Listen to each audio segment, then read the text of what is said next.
Woodward. We are starting off your day with a brand new crew. Meet Broder.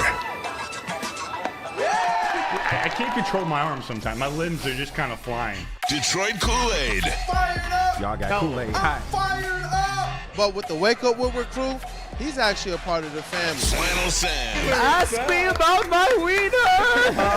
Okay. Along with JB and KG. Wake Up Woodward gets you all of your Detroit sports talk. Every morning, 8 to 10 a.m. Live on Woodward Sports. A show for Detroit, by Detroit, with people from Detroit. Tell Siri to set an alarm. Because it's time to Wake Up Woodward.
All right. Well, there we go. You better rerun the intro? Try it now. Can you hear it now? Can you hear me now, chat? I got Can you levels. hear me now? Verizon Wireless. What up, though? Good. Can you hear me now?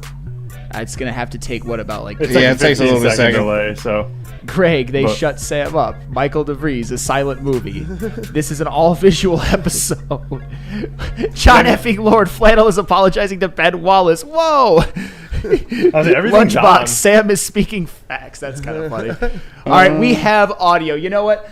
Let's re-rack that. Right, with, run it with back. a two-shot, if you don't mind. I got you.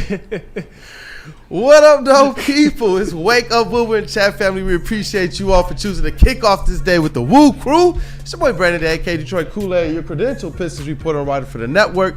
Flannel Sam, the vet of the squad, vet of the network, Red Wings correspondent, and he was introducing the whole cast and the whole crew. We got Cavassier Chase in the sound booth. We got JB Smooth, Woodward Sports MVP, holding down the TD booth, and we got that dude Justin over there looking like, as you guys already saw, mad comfortable in the massage chair. And we got a lot of things on the menu today. You want to tell the people what we about to get into? You know what? We've got a lot of. This is going to be a fun show for me in particular because if you guys haven't heard, PFF came up with their top 25 under 25 going into the 2025 season. And you know how I feel about Pro Football Focus. I like it more than most. Some may even call me Pro Football Flannel. So we're going to talk about that. I think personally that it's very fair to the Detroit Lions. We're going to talk about it some more. You'll definitely see. A lot of you probably already know. I know they discuss it on the heavyweights, but you know what? I just love to talk about PFF and our Detroit Lions. We're also going to take a bigger look at the list, some notable names. I've got a list of some notable names that are on the list that we're actually going to get to first. That's the appetizer before we get to the Lions. Unfortunately, though, in the second hour, we're going to get into what wasn't a good stretch of time for the Detroit Tigers. They did take a blowout loss to a team that I absolutely despise, the St. Louis Cardinals. I'm sure all Tiger fans do as well. And also somebody who has an injury history was just put on IL, but the news might not all be bad, and we are also going to get a video from our Tigers beat reporter, Nick Koloff, explaining the whole situation. There is good news, there is bad news, but you never want to see this particular player that just got put on IL because it is one of the big ones. I'll just say that. Yeah, you never want to see it, but one of the things I've been comfortable with for the Detroit Tigers this year is that it seems like they have the ability and they've bought themselves this opportunity to be way more cautious than anything, which makes me optimistic moving forward, especially with one particular player who's on the return of sorts. On the return, hopefully. Like I said, we're going to hear from Nick because he's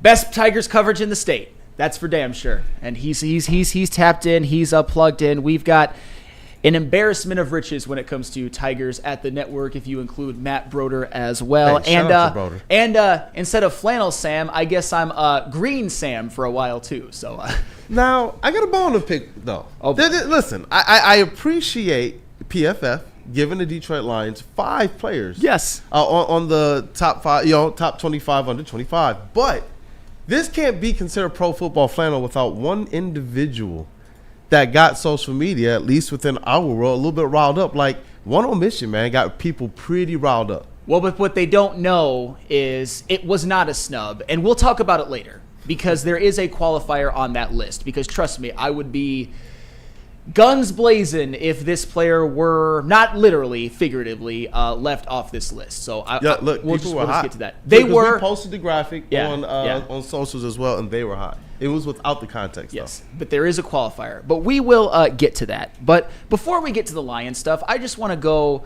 around the NFL at some notable names on this list, because when you talk about a list like this, there's a lot of really good players. There's a lot of spots that are, I don't want to say questionable, but might surprise some people. So what I did was I made one of the Flannel Sam's famous Twitter graphics in which I listed every single non-Lion that was in the top 10, just in order, if you've got that, JB, and just so we can all get a feel of some of the players on this list. This is notable top 25, under 25, not Detroit Lions. At number 2, you got Puka Nacua. At 3, you got Kyle Hamilton. 4, Jaden Daniels. 5, Trent McDuffie. 6, Jared Verse. 7, Will Anderson Jr. 9, Bijan Robinson. If you guys can read between the lines, one thing that I will give a preview of is the number 1 is a Lion, the number 8 is a Lion, and the number 10 is a Lion. So 3 of the top 10 are Lions. This is the rest of the top 10. Kool-Aid, is there anything that sticks out to you of the rest of the top 10 that are not Lions? There's a lot of players that I know Lions fans have opined for. But I see Jaden Daniels there at number 4. And part of me feels like with all of the hype coming off of the playoffs that maybe he could have been a little bit higher. Really? I do. Everybody's saying that he's the reason why these Commanders are going to be knocking off the Lions down a peg. If you're telling me he's that deal, then I'm sorry. He has to be just a little bit higher on this list, in my opinion. I have a feeling. Jesus, I just spit really bad there. My bad. I have a feeling that you're gonna be happy he's behind who's number 1. I will just say that, and I don't hate that opinion because Jaden Daniels. I've said it before and I'll say it again. He had the greatest rookie season of all time, in my opinion. And when you talk about the Lions game, I understand that there's some context. I understand that he was facing a depleted Lions defense, but what he did do was he controlled what he could control. He took advantage. He took advantage of a depleted defense, and he went into Ford Field, and he played great. Especially for a rookie in a road playoff game in that environment, Jaden Daniels was poised. He was confident. He made all the throws. Just that said a lot about me, and that also piggybacked off of going into Tampa Bay and getting Washington a win in the previous week. So, Jaden Daniels, you can certainly argue that I think 4 is a pretty good number, but I understand. If somebody were to say Jaden over Kyle Hamilton and Puka Nacua, even just off of the position he plays, I can't hate that. Yeah, and then obviously Jared Verse sitting right there at number 6. That was a name that we profiled on this show a lot leading up to the draft. I know it was a name that KG liked a lot as well. Yeah. And that one, it sticks out because he went out there and made that immediate impact, especially considering our pass rush issues, or I don't even think we really have issues. I believe that sometimes we got to zoom out and realize it's still a decent, really good defensive line, but we're trying to get to that next level Super Bowl-wise. So Jared Verse is another name that really sticks out on this list for me. No, he had a great rookie season. The one thing that I will say about Jared Verse, and one caveat that I want to give, is that he was not available for the Lions to pick. He was the 19th pick, so the Lions didn't pass on him for a Terrion. I know we all know that, but he's one of those that if he would have fell, I would have wanted the Lions to draft him, even over Terrion Arnold. But that's neither here nor there. He wasn't available. When I look at that list, though, I actually don't agree that I don't think he should be ranked above Will Anderson. And I want to be very clear. Jared Verse had a phenomenal year last year. Weezy D doesn't think Jared Verse should even be on there. Shouldn't be in the what? Top 25 or top 10? Hey, Weezy D definitely clarify top 10 or top 25. Because top 25, I'm sorry, that's an indefensible comment. But top 10, like I said, if you put Will Anderson above Jared Verse, I would probably agree with that. And Jared Verse, don't get me wrong, he had a phenomenal rookie year. I'm not trying to take anything away from him. He had 89 pressures, but he also only had 4.5 sacks. Does that tell the entire story about edge rusher play, defensive line play? Absolutely not. And he was very impactful in the playoffs, particularly at Philadelphia. And as we know, the Rams were the closest team to actually knocking off the Eagles. I give him a ton of credit for that. But Will Anderson, he had a defensive rookie of the year season his first year and then followed it up with an 11-sack season. I think that alone should elevate him over Jared Verse. And honestly, I'd probably put Bijan over Jared Verse as well. People underrate the start that Bijan Robinson has had to his career. People here do. Oh, absolutely. Absolutely they do. He had a season his rookie year where he had almost 1,000, and then last year he had over 1,400. And the Falcons have had bad quarterback play both years. Bijan Robinson is the undisputed best player on the Falcons offense. They also have Drake London, who's a damn good receiver, and he may or may not be on this list later on, but I would probably put Bijan and Will Anderson above Jared Verse. Hey, look, Bijan Robinson is one of those players whom, like Tyrese Halliburton, I just don't like. There's always going to be that axe to grind because of the narrative and the situations around it. We know how Tyrese and the Pacers have had some success, and looking at Bijan Robinson and understanding the narrative surrounding the start of him and Jahmyr Gibbs, that to me it put this kind of disdain towards Bijan Robinson there. But when you kind of take all of that away, you look at who the player is, you look at the effect he's having from the running back position, just honestly brute force as well that he's bringing to I like when players are able to bring that controlled violence to the game, and I do believe that from the running back position, Bijan Robinson is one of those guys, and I do agree with you there. He's one of the ones I do think could be a little higher, but I just don't feel like giving him no love this morning. Well, the thing is, I don't think 9 is necessarily a bad number for him. I personally would put, if I were ranking Jared Verse on this list, I'd probably put him somewhere in like the 11 to 13 range. But I have a ton of respect for him as a player. And Ed O'Neill, I see the question that you're asking. We will get to that later. I promise you. I promise you we will get to that later. Where's he at in here? Oh, dang it, just look. Benito is 25. Verse is top 20, I guess. And Weezy D 313 also said, Kyle Pitts bounce back. I doubt it. Chris Lidstrom is greater than Bijan. And I will say this. I love Bijan Robinson, but Chris Lidstrom right now is the best guard in football. So I don't hate that take. And even though the Falcons don't have great quarterback play, they've actually had terrible quarterback play over the last couple of years. Their offensive line does know how to run block pretty well. And oh, yeah, go ahead. No, I was going to say, I see Jason Kenyon here right now in the chat, and he's saying that Gibbs should be higher than Bijan. I know we haven't revealed what the Detroit Lions is he or is he not? Find out next segment. Come on, Santu. But no, I don't hate that opinion at all. I think most Lions fans would agree. If you guys already know, don't give it away. If you don't, you'll see in the next segment. But another one that I think is interesting is Puka Nacua at 2. And I don't hate that one. In my opinion, in the NFL, in the wide receiver hierarchy, there's a clear top 5 in no particular order: Justin Jefferson, Jamar Chase, Amon-Ra, CeeDee Lamb, and A.J. Brown.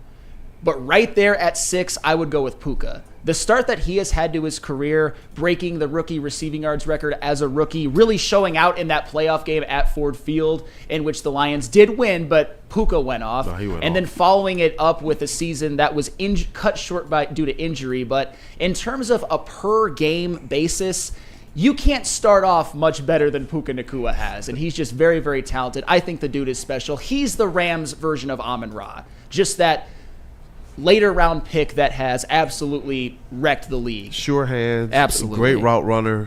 He stepped on the field and was a star, like right away. Provided a lot for Matthew Stafford, who I've been just waiting for his downfall. You're like, bro, you got your Super Bowl. Go away.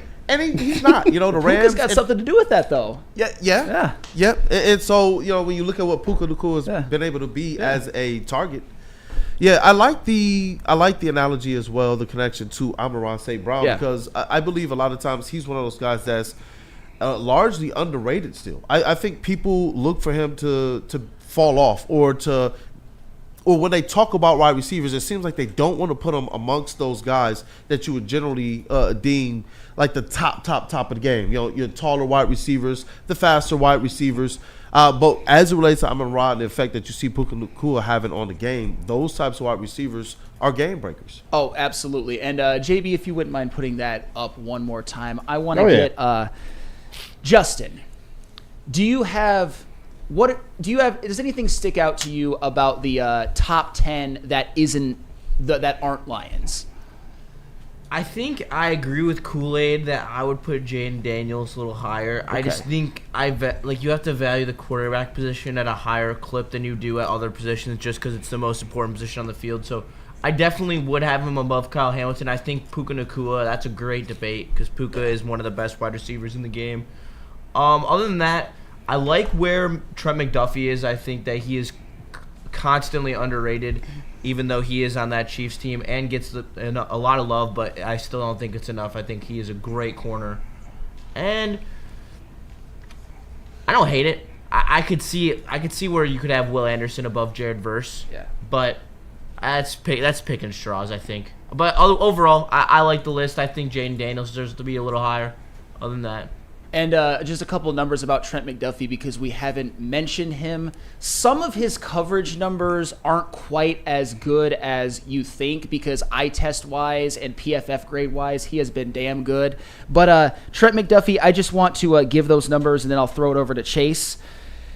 Since 2023, he's the highest-graded corner in the NFL, according to PFF. And since 2022, which was his rookie year, he is top 5. And another little tidbit about Trent McDuffie, other than the fact that he's been a major piece in 2 Super Bowl titles.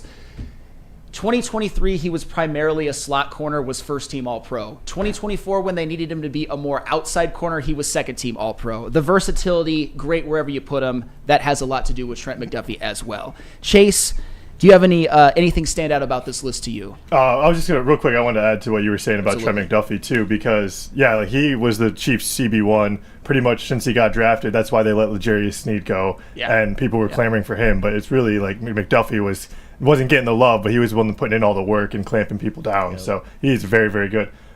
I agree with what you were saying about Will Anderson over Jared Verse. I think it's kind of crazy to put a rookie over a second-year player who has multiple double-digit sack seasons. And then I agree with what you and Justin, Kool-Aid and Justin were saying as well.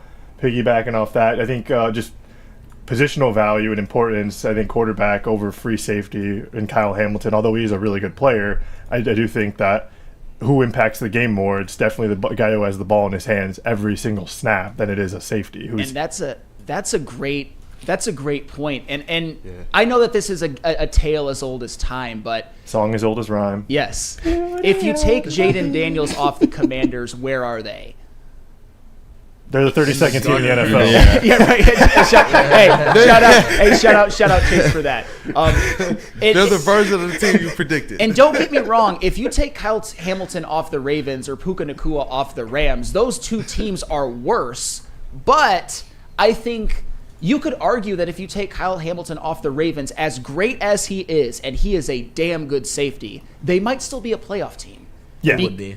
I think so too. And a lot of that has to do with, their quarterback, talk about quarterback's positional value, is arguably the best regular season quarterback in the league right now. Puka Nacua, I mean, that's tough because over the last couple of years, Cooper Kupp's health has been very spotty.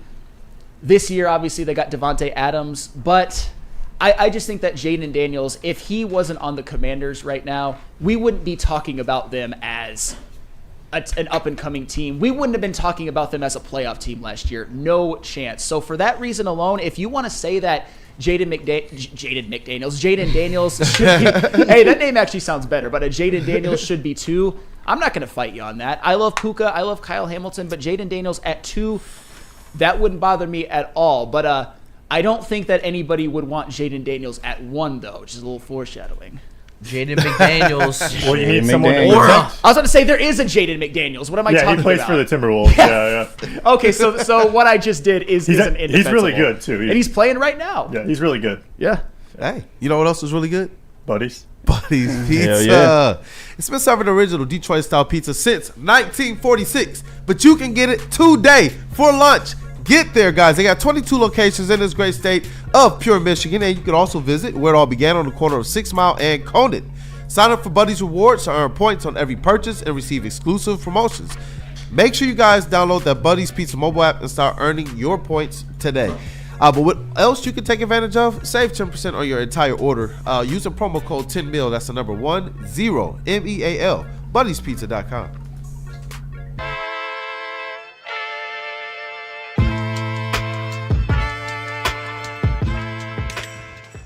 Hey, Tony, what's up, bro?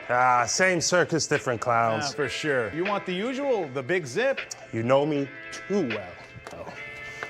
I threw a little something extra in there for your ma. Oh, Hope man. she's doing all right. Ay, guy, sei un santo. Ah. You're a saint. All right, buddy, we'll see you next time, okay? Grazie. Big injuries, big news. Twice a week, Dr. Jeff Pierce from Michigan Sports and Spine joins Woodward Sports Network for the Injury Insider Report. Big D Energy Tuesdays at noon, and Ermanni and Edwards with Mize Thursdays at 3:30. Get expert analysis and in-depth breakdowns on the latest sports injuries from the man trusted by top athletes in the community, like D-Mac. Whether it's the Lions, Pistons, Tigers, or Red Wings, Dr. Pierce talks us through it all. Don't miss the Injury Insider Report with Dr. Jeff Pierce, your go-to source for understanding the impact of injuries on the games and players we love. Only on Woodward Sports Network. Scan the QR code on the screen or go to MichiganSportsandSpine.com to see if Dr. Jeff Pierce can help you. How do people feel about getting a Planet Fitness membership for $15 a month? How do they like working out in the clean and spacious gym that's filled with equipment for every workout? And how about free fitness training in the judgment-free zone that leaves them feeling energized all day long? Join Planet Fitness today with the free PF app, online or in club, and start getting that big fitness energy for $15 a month. No one gives away more cash and prizes than Woodward Sports. You don't believe us? Here's our latest $10,000 winner. You know, you guys posted, hey, if you guess all this stuff right, we'll give it's $10,000. I'm like, okay, well, why the hell not? And the winning doesn't stop there. How about our Outkick Your Coverage winner? I think you will. We got Tully, everybody. David Tully. This guy's got a hot girl. Bigger prizes, bigger giveaways, cash, merch, tickets, and more. All from the biggest sports network in Detroit. No one does it bigger and better than Woodward Sports. Make sure you're following, liking, subscribing on Instagram, Facebook, X, and YouTube for your chances to share in the winning. From Detroit's #1 sports network, Woodward Sports. Hey, it is Planet Fitness, fitness that fits your budget. No matter where you are, there's a Planet Fitness close by. There are more than 50 in Metro Detroit and thousands more throughout the world. At Planet Fitness, you'll experience a squeaky clean gym that has tons of equipment, friendly, knowledgeable staff, and a totally judgment-free atmosphere.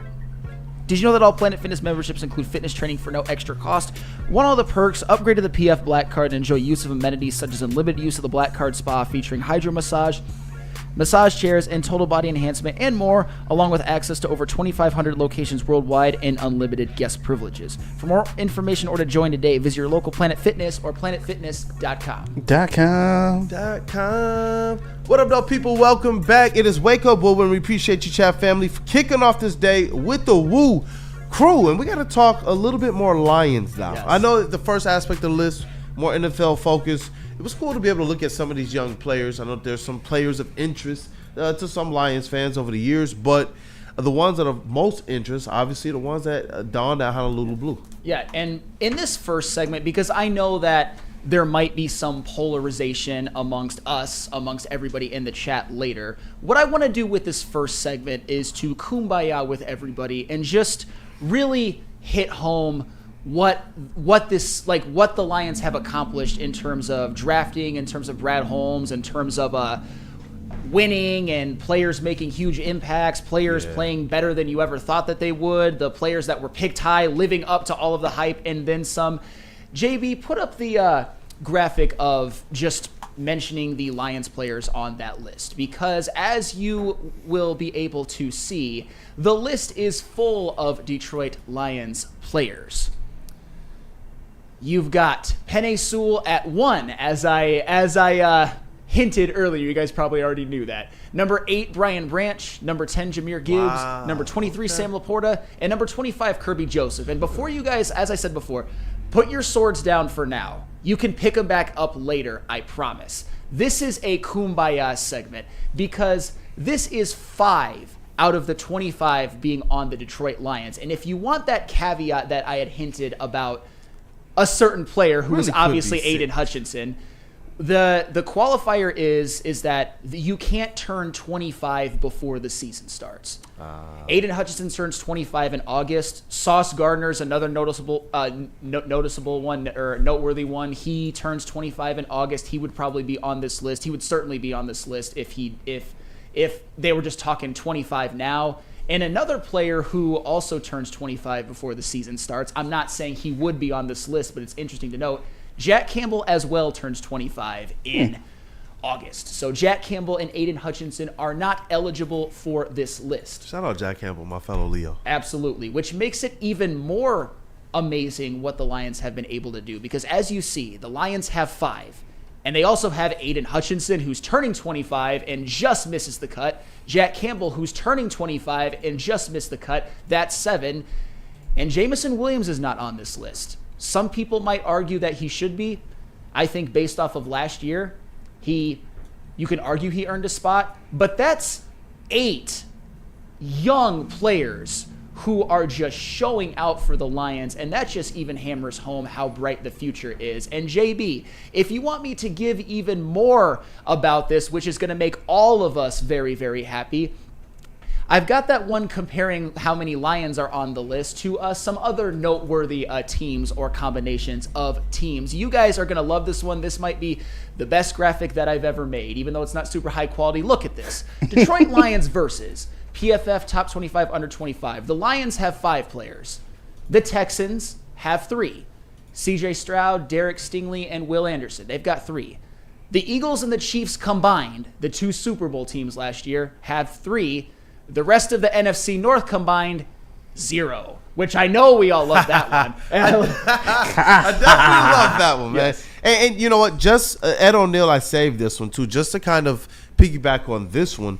To make it more broad, he says, side question, how many Lions players are top 3 to 5 in their positions? And you know what's awesome? When you start to look at those... I might have something about that. And when you start to look at those players, you start to realize how much they overlap with the guys that Brad Holmes has drafted. That's what we see. These guys that are the top 25, under 25, a lot of these guys are tops in their position, making Pro Bowls, making All Pros. It's an amazing thing to see, especially when you see how much success he's having just in this division. We can say right now, unequivocally, that the success of the Detroit Lions right now, a large portion of it, in the NFC winning these titles, a lot of it can go towards the fact that we know Brad Holmes has drafted well, and those guys have become the unquestioned leaders of the Detroit Lions and all the success that we've seen them have over the last few years. Sure, yeah. And Ed O'Neill, is Brad Holmes the best GM in the division? Absolutely. I don't think that's even a question. I would put him as the 3rd best GM in football. Even though he hangs banners for NFC North titles. Well, Brian Gutekunst. Well, hey. Hopefully they get a 3rd consecutive this year. I think hang another one. I think Brad Holmes is the 3rd best GM in football. I think you still got to elevate Brett Veach and Howie Roseman over him for now. But in terms of drafting in the last 3 years, Howie, it's weird. I would say the 2021 through 2023 run was really the generational run of drafting. This past draft class, there's a lot of uncertainty still. We want to see if Terrion takes a leap. We want to see Ennis Rakestraw on the field. We want to see what Giovanni Manu becomes, if Vaki can be more of a special teams player, Mahogany, Wingo, et cetera, et cetera. But that 2021 to 2023 run of drafting is really probably the biggest driving force and why the Lions have had that amount of success. So, Brad Holmes is certainly the best GM in the NFC North. I don't even think that it's Ed close. O'Neill says Ratledge is going to be on this list next year. Like, anyone from this draft class pique your interest as it relates to who may show up on these lists in the future? Even if it's not next year. All right, so Tyleek is going to get the reps to make a difference. There's one thing about this list that I haven't really revealed yet. There's only one guard. And I'm not saying that means that Tate Ratledge can't be on the list. It's that it's hard sometimes for a guard to come right in and be like a top 25, under 25 type of player. And it's funny because it sounds like I'm talking out of both sides of my mouth because I do expect Tate Ratledge to start day one. That's just my opinion. I'm not going to be outraged if he doesn't. That's just my opinion. But to be a top 25, under 25, maybe year two, I could see it from 2024 and 2025, someone eventually being on this list. That's why I said not just next year as well, because I do see the trajectory here for several of these draft picks to find themselves, on one of these lists. When you look at Puka Nacua being on this list and you think about, I've seen a lot of people in the chat talking about Isaac Tesla. Hey, let's see what the guy does. I'm not going to put too much pressure on him. I have high hopes for him. I think that he has a skill set, but it'll be interesting when you're looking at this draft class and what Brad Holmes has done prior. Some of these players are peaking. There were a lot of people who they were out on certain aspects of Jack Campbell who showed up on some of these lists last year. Obviously, he's aging himself out, and to know that you got just a couple of those players, and maybe even a Jamo who could be on this list, maybe even a Kirby who could be higher on this list. Maybe even a Gibbs who could be higher on this list. More on that. That's so crazy to think about. Like, we can sit here all day long and say that some of these guys might be, underranked on this list, but you still have literally 20% of the list. You literally represent that. That's an insane run by Brad Holmes. Yes. And great work by these players who've come here and said, you know what? Regardless of where we're drafted, we're going to put in the work. Regardless of even some of the noise, we're going to put in the work. Like, I still took the cap to Jamo, who's not on this list, but I think he has a good shot at going out there and doing some work this year. Yes, and Easy in the chat. What the hell are these numbers? Let me clarify one more time. The Lions have 5 in the top 25. The second most is the Texans with 3. The 2 teams that were in the Super Bowl last year, the Eagles and Chiefs, combined for 3. Those are Trent McDuffie, Cooper DeJean, and Jalen Carter. And the rest of the NFC North, even though I think it's going to be a good division, I think that there's going to be a team or two that makes it more difficult on the Lions than we think, i.e. the Vikings last year. It still just shows that in terms of young talent, the Lions have them, according to this, the most in the NFL. And according to just what we know as Lions fans, most certainly, if you were to ask me who has the most young talent in the NFL, I'd say the Lions. Yeah. I'm a little biased, but I would still say the Lions. I mean, they've been underpinning a lot of the success they've had. Like, how can you not? When you're calling out a name, it's either Jared Goff, obviously, from the quarterback position, but everything else is to who? To Gibbs, to Amon-Ra, Penei Sewell, on the right side. You got, Jamo streaking down the field. These are the players that are making a difference. Brian Branch, Kirby Joseph, Jack Campbell, Aiden Hutchinson. Like, that's the reason why. You have to say it because they're the ones that are making the differences. They're the ones making the Pro Bowls. They're the ones getting all pros. They're the ones setting records. Shout out to Kirby Joseph, which I don't know. I feel like he's just a little low. I know you said later. But you know what? I see Damian here. He says, if y'all think Ben Johnson didn't have anything to do with those draft picks and AG didn't have anything to do with those draft picks, y'all are insane. That wasn't just Brad Holmes picking guys. Well, I mean, they're already here, so whether they did or didn't, they're already here and they're already making an impact. I think that that's a relatively irrelevant comment. What do you think about what it means for the future? Because to me, I believe that Brad Holmes is one of those geniuses. He came here with the narrative and with everything about him being that this is what he excelled at. And that's the thing. Like the GM does the drafting. I know that they can get some input from whoever they want to have input from, whether it's the head coach, the coordinators. I get it, but Brad Holmes has a track record. That's 3 phenomenal drafts in a row from 2021 to 2023, objectively phenomenal drafts, which has led to them being the most talented young team in the NFL, according to what I believe, but also according to PFF. And according to PFF, it's not even close. And I get it. this doesn't mean that they're definitely winning the Super Bowl, because teams like the Eagles and the Chiefs and even the Vikings, Bears, Packers have a lot of talented players and a lot of talented players over the age of 25. But the Lions do as well. And a Chuckle Cheese in the chat, a shout out to you, because I agree with you wholeheartedly. Chuckle Cheese says that if Aiden Hutchinson was available for this list, the Lions would have had number 1 and number 2 on this list. And I agree with that. And it's not just because I'm a Hutch slappy, which I 100% am. It's because PFF has graded Hutch very, very well. I will just say that. Last year, even though it was a shortened season, Aiden Hutchinson was the top-rated edge rusher in the NFL, according to PFF. Not just that, and I get it's a shortened season. He might have had some peaks and valleys. He was the number 1 graded football player in the NFL last year, according to PFF. PFF loves themselves some Hutch. I will just say that. So even if you don't think he's the second best player, 25 or under, PFF is very kind to young Aiden Hutchinson. Shout out. So maybe they are a pro football flannel after all. Yeah. Hey, and I see you, John F. and Lord. I'm sorry. I let you down. He's going on a string of rants right now. I'm sorry. He said Kool-Aid. You mean Benedict Johnson. Get it right, sir. I am sorry. I'm seeing some other names that he's calling him. I won't repeat those, but yeah, definitely fair. But with this aspect of what the Lions are doing, what I've loved is no matter the combination within the front office, the coaches, even some of the players, them going against the grain of what we believe, these things just keep working out. So that's what I love. That's why I said, like, Brad Holmes, Dan Campbell, and that front office, that is the nucleus. And then when you go out there and you get these players, they've been able to identify exactly guys like Amon-Ra and Penei Sewell who are going to be, the guys that you build around. Aiden Hutchinson's going to be next. Kirby Joseph. They went out there and splashed the cash. These are guys that you're drafting that you can build around. And it's not just who they are on the field as players, but also how they've identified with the city, the culture, how they're giving back. Those things obviously are way easier to enjoy and to be able to tip the cap to when you're actually going out there and winning, and when you're going out there and being the best at your position, which realistically, that's why I like this. We're going to have to do that exercise that Ed O'Neill sent in at some point, maybe either later this week or next week.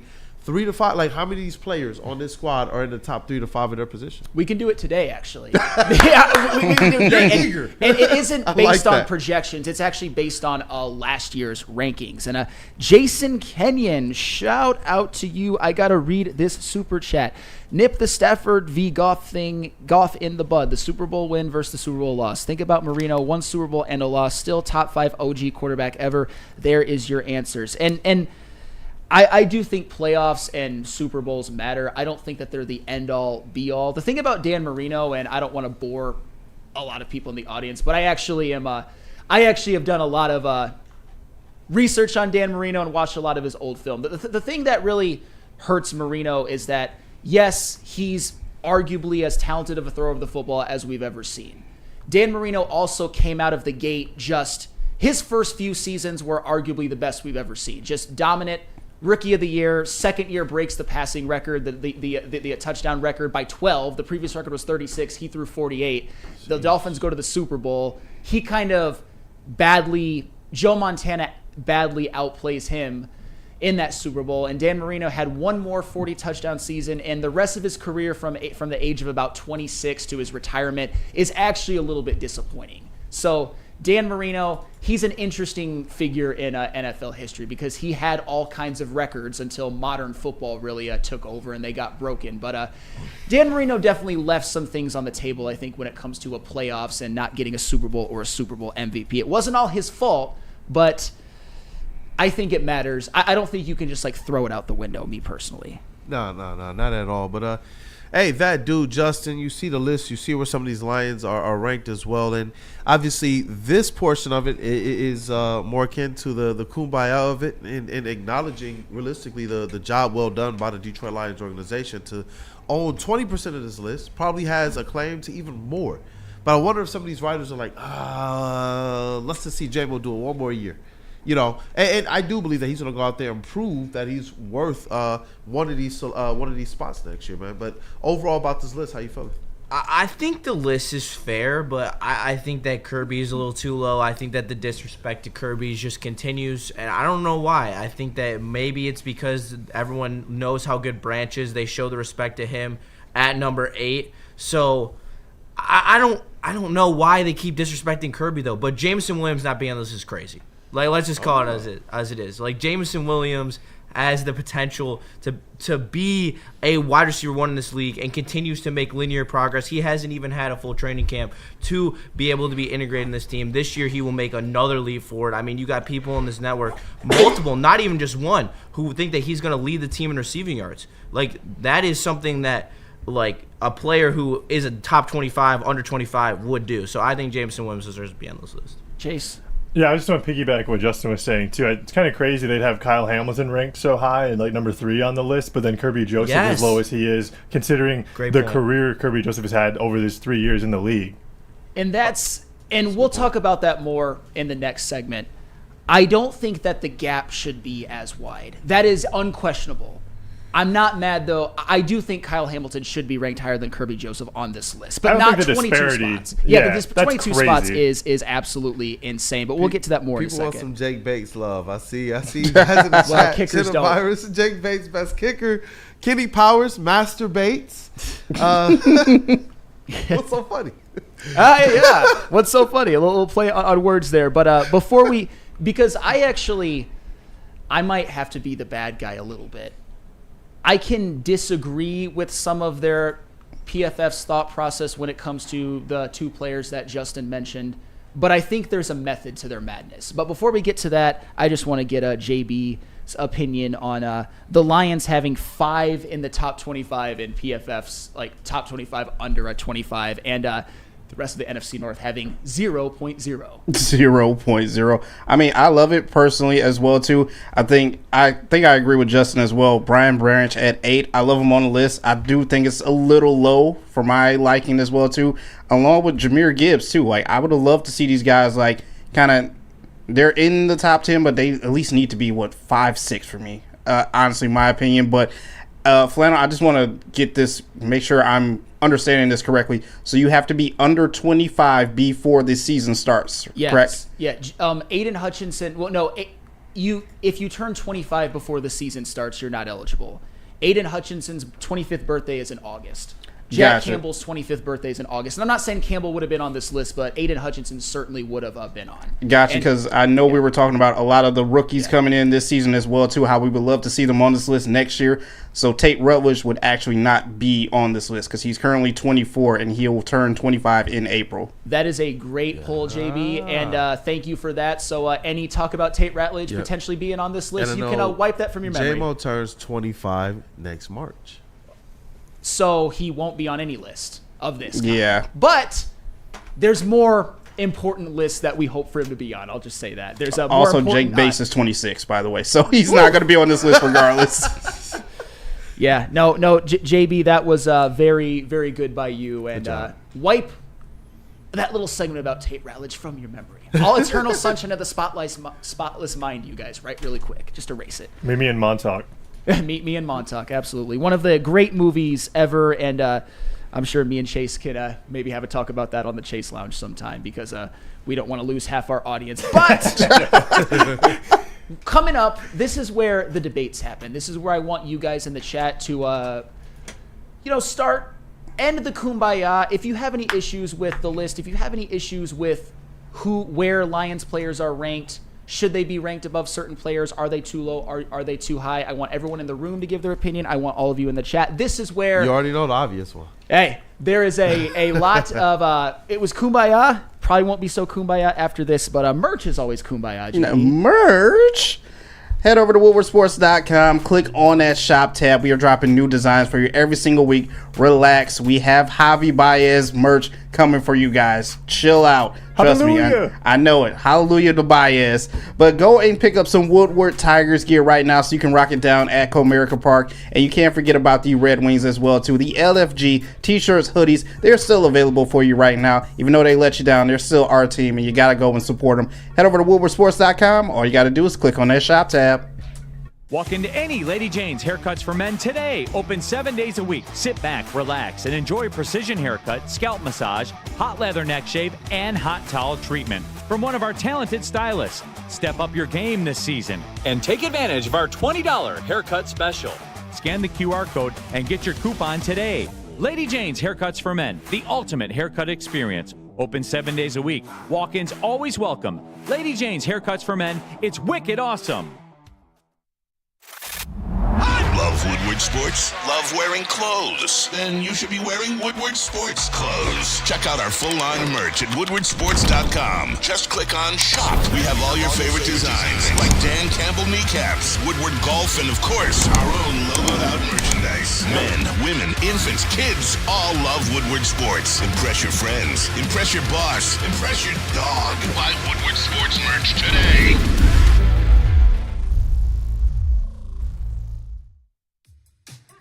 How do people feel about getting a Planet Fitness membership for $15 a month? How do they like working out in the clean and spacious gym that's filled with equipment for every workout? And how about free fitness training in the judgment-free zone that leaves them feeling energized all day long? Join Planet Fitness today with the free PF app online or in club and start getting that big fitness energy for $15 a month. Most talked about Detroit media by other Detroit media, and we love it. It's the Woodward Sports Network. When you are looking for the best drink in the weed game, that is where Loom has got you covered with the Buzzin' drink, because spring is in the air and Michigan is buzzing. 7.5 grams of real THC wrapped in bubbles, crafted with real fruit juice and no artificial sweeteners. They're big in flavor but low in calories and 100% hangover free. It's all bubbles with no troubles. Catch it in watermelon, cherry, strawberry, and then try one of the brand new flavors. These are the best. Raspberry lemonade and peach. Crack a can, take a sip, and catch a buzz. They are available at any of Loom's 38 locations across Michigan. They always hook me up. Shout out my guy Jay. I'll see him at the next golf outing. He's got a nice care package for me. So use code WSN30 for 30% off your entire order, online or in store, and go to www.loom.com today. What up, though, people? Welcome back. It is Wake Up Woodward. That right there is lunch. That is Buddy's Pizza. What a pairing, huh? Buddy's Pizza and Loom. Sounds great. But we're talking Lions. TLB, word to our brother Matthew Broder. Hey, you want to tell the people what that is? Talk Lions, bitch. And we're talking the PFF top 25 under 25. And it spurred many different other fives or lists. And I see one here, and it is from What Up Doe with Detroit Gunny. Shout out. He says, my top 5 Lions under 25, Panay, Gibbs, Joseph Branch, and Laporta in that order. All right. I'm not going to debate you on that. I honestly think that if Panay's one and then the rest of that list is up to your interpretation, I certainly wouldn't put Laporta at 2, for example. I think that's too high for him. But as far as after Panay, you can kind of justify anyone of the top 5 on this PFF 25 under 25 in your 2 through 5. Yep. Hey, the fact that they're all on this list is just incredible in and of itself. Yep. And Future in Doubt says, someone go show this list to the talking heads at ESPN. According to them, the Lions window is closed. LOL, we've just begun. Yeah, no, that's that. If anybody says that right now, that's just a ignorant comment. They just don't know any better. And this is the type of list, despite what anybody might think of PFF, this really confirms a lot of what we know. And I know that it's probably not as high of a priority on other teams' lists because the Lions just look a lot better than every other team on this. But if you're, if you're the Houston Texans, for example, you're doing Houston Texans media, and you see that you've got really good representation on this list, and you also see what happened when the Lions came to Houston last year, you gotta be perked up a little bit. You gotta look at it as maybe, hey, if and this is from Houston's perspective, the Lions might be the team that we end up facing in the big one if Houston were to get there. I'm sure that's thoughts going through their head. It must be. Definitely. And you know what? I want to be able to look at this list again. Do we have the full list that shows exactly where people are ranked? Because I believe the 2 that instantly just stick out to me like a sore thumb is Jahmyr Gibbs being ranked below Bijan Robinson. Yes, Bijan's below Jahmyr Gibbs is below Bijan. Didn't mean to interrupt, but I kind of was cagey about it before, but that was always the thing. Yep. And then obviously Kirby Joseph is one that I believe is too low. as the best safety in the game. I think that there's a lot of people who appreciate and acknowledge the season he had last year, but I think that there's a whole contingent of people out there who don't believe that he's going to be the same dog that we've continued to see him grow into. He's only had this trajectory of getting better and better and better, and now you're talking about being at the peak of his confidence. Kirby Joseph, the bag, the title of the most interceptions and the best safety that season, and now y'all trying to say that this guy is number 25 in terms of the top 25 players under. I don't know, but I'm happy to see Sam Laporta get some love as well. Sure. And obviously he deserves to be on the list, but it's dope to see because I thought in a lot of conversations, even amongst us, he'll be one of those forgotten names. So it's always dope when you see that Sam Laporta's on the just list. one little tidbit on Sam Laporta before I dive more into Kirby Joseph. I think Sam Laporta's season last year was a little slept on. I know that he might have been playing with a nagging injury, but even you can throw that out. I'm not saying you should throw that out, but even if you did throw that out, Sam Laporta was still 6th amongst tight ends in receiving yards and tied for 4th in touchdowns. And this was a season in which Jamison Williams took a leap. There's only one ball. And for what it's worth, the greatest highlight of the playoff game, which we all want to forget, by the way, was that Sam Laporta diving one-handed catch. Not that should play too much, but Sam Laporta is still damn good, and that's following a season in which he was second-team All-Pro. And I understand that,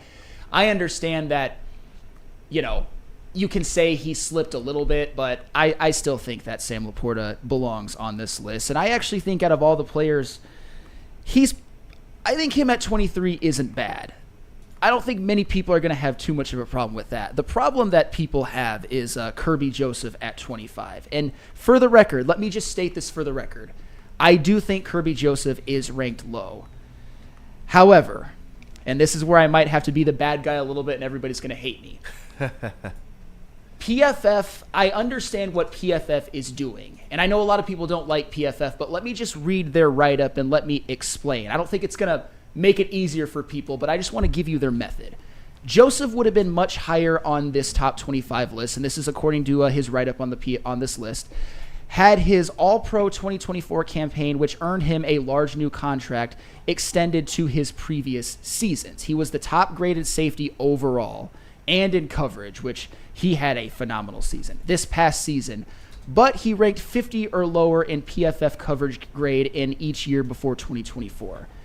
However, while those first 2 seasons were used as a tiebreaker that pushed him down the list, he ultimately deserved to make the cut after an excellent 2024 season. So basically what PFF is saying is that they value players who come into the league right away and hit the ground running. I understand that Kirby Joseph had a lot of interceptions his first couple of years, but I, like PFF, think that with what my eyes have told me, with what a lot of the numbers have told me, that Kirby Joseph, although in his first couple of years he was good, especially for a 3rd-round pick, he took a ginormous leap in year 3. He was a completely different player. He didn't come into the league just like guns blazing. And this is PFF's list. Remember, this is PFF's list. PFF was not very kind to Kirby Joseph in his first couple of years. Do I think that PFF shortchanged him a little bit? Absolutely. Do I think that Kirby Joseph should be higher on this list? 100%. But PFF really values hitting the ground running and just being an undisputed great player the second you step onto the field, at least when it comes to this list. And according to PFF, Kirby Joseph wasn't quite that. Like I said, if I were making this list, I'd probably put Kirby Joseph in the 15 to 20 range. They put him at 25. They have a rationale, even if you think it's a flawed rationale, it's what they think. It's what they go off on. I know people are ready to roast me and roast PFF, but now's your time. No. I'm more comfortable with that ranking, the 15 to 20. It gets, I believe that the Detroit Lions and how good they've been so fast with these young players being largely the catalyst for this thing, it makes these conversations uncomfortable because I wonder if some people sit here and when they're doing these lists, if they're even saying, whoa, I got 2 Lions in here with this thing. It's got to be 7 players on here. Back this up a little bit. There's got to be some other players who are notable. But realistically, in my opinion, I think that this Detroit Lions team is one that allows you to drink all of the proverbial Kool-Aid. Why? Because they are that good. We could seriously sit here and make a case for Jamison Williams being on this list, and we can make a case for several, if not all, of the Lions taking at least a spot or two up higher. That is a notion to just how good they've been to what this squad has been. Like, it's awesome seeing the All-Pros and the Pro Bowlers, and it's like Jahmyr Gibbs, Amon-Ra St. Brown, Sam Laporta, Penei Sewell. It's those guys. And they're the ones leading the charge. And I saw the people in the chat as well talking about, ESPN year after year, and including this year, saying that the Packers are ready to take that next step because they have the best young talent in the division and blah, blah, blah. Like, what is going on here? What this continues to prove is that the Lions' talent is largely slept on. And I think it's what makes it easy for them to say, oh, great season, Kirby Joseph. That was really, really cool. But 25. Rather than really, hey, Jahmyr Gibbs, we saw what you did. We're just going to rank you a little bit behind Bijan. Hey, I get it. We will get to that. I get it. I get it because I respect PFF more for sticking true to their rankings and to their metrics rather than trying to go after clickbait necessarily. But one would happen to believe just a little bit that some of that stuff is like, hey, Lions fans, have you seen this? Because I'm telling you, man, we saw what Jahmyr Gibbs was, especially when he stepped up for, when David Montgomery was a little bit hobbled. And that to me is where it's just like, I believe that leaving food out for the Lions like this type of stuff, these are the things that the chips on the shoulders made of from the squad. And they've gone out there and utilized this stuff to continue to get better in addition to everything we already know they do in the weight room and everywhere else. And Malik Peterson. Flannel, make sure you read mine. PFF's logic is flawed. And I'm not necessarily disputing that because I do disagree. I do disagree with this ranking. Just so everybody knows for like the umpteenth time, I don't think Kirby Joseph should be 25. And before I throw it over to Justin, because I know I'm not hearing you say that. I know that, right? I know. But before I throw it over to Justin, because I know you're ready to cook, I just want to give you an idea of who's around him, and this is what got the heavyweights really, really upset. They have Kirby Joseph ranked below Cooper DeJean, who is 24th, and all right, so I'm not outraged by this, but I disagree. Cooper DeJean, a lot of people don't know this, and like I said, PFF's logic isn't gospel, but I do think that they take a lot of relevant things into it. Cooper DeJean, when you count the playoffs last year, was the #1 PFF-rated corner in the entire NFL. And, of course, everybody knows his pick six in the Super Bowl. Cooper DeJean? Yeah, and that's why... Did he have a healthy pass rush in front of him? I understand that. I'm just saying that Cooper DeJean was damn good. Cooper DeJean was a damn good. I don't think he should be higher than Kirby, but this is PFF saying you come into the league as a rookie and dominate, you get more than having a learning curve. Sam Laporta's above Kirby Joseph. I actually probably would disagree with that, but I think that also goes to consistency. The one that I have a problem with is I don't think Tyler Smith of the Cowboys, who's at 22, should be above Kirby Joseph because Tyler Smith has never been dominant. He's a very good guard who has been nice since he's been in the league for the Cowboys, but I wouldn't put him above. I wouldn't put Devon A-Chain over Kirby Joseph. Devon A-Chain is 21. Hell no. Devon A-Chain, he's never had an 1,000-yard season. Don't get me wrong. His rookie year, he averaged more than 7 yards per carry. Last year, he added more of a receiving element to his game, but I think Devon A-Chain and Tyler Smith, if it were up to me, I would put Kirby over DeJean, Laporta, Tyler Smith, and Devon A-Chain unquestionably. And I'm sure, Justin, you agree with that as well. Yeah, Justin, I still in recovery mode right now. I wish I could go off on this. I really want to. But that dude, Justin, I know that you had some umbrage with this list as well, especially with the disrespect towards one Kirby Joseph. What up, though, man? I mean, I don't understand how you can continue to disrespect this man. He comes out, he leads the league in interceptions. And they still want to doubt him. They have his tandem, Brian Branch, who I think we all can agree is better than Kirby Joseph. But they have him miles ahead of him on this list as on the 8th spot, who's the second best safety in the league according to this list under 25. When Kirby Joseph deserves to be in that conversation, you talk about the players who are in between Kirby Joseph and Brian Branch. They're not even the best players at their position. I think everyone can agree that Kirby Joseph is at least a top 3, not under 25, of every free safety in the NFL. And for that regard, how is he 25 on under 25? there's multiple safeties in front of him that you could make an argument are in the same class as him. And that's where this list loses its validity for me, is it's because they are just disrespecting Kirby Joseph. Well, and that's where another end, because I talk about how PFF values, coming into the league right away and just wrecking it. But Kirby Joseph last year was objectively not top 3 in terms of safeties. He was the best safety in football. And I think that that's got to matter too, that his peak is better than most people's peaks on this list, even people who are above him. Kirby Joseph was Ed Reed-esque last year. I will just say that. And I know a lot of people, and this is, if you want to knock Kirby for one more thing, and you were saying that. Yes. You were saying that Yes. starting like mid-season. Yes. That Yes. it wasn't just something that at the end of the season you were like, yeah. Should we even say this? But it was like, look what he's doing. Yeah, no, and he deserves it for what he did last year. If you want to ding Kirby Joseph for one more thing, and I think this is a little bit of nitpicking, the worst graded PFF game of the season for Kirby Joseph was the game against Washington. I'm not saying that takes away everything that he did in the regular season. It most certainly does not, but my eye test told me that he underperformed in the playoff game, albeit on a depleted defense. The numbers back that up as well.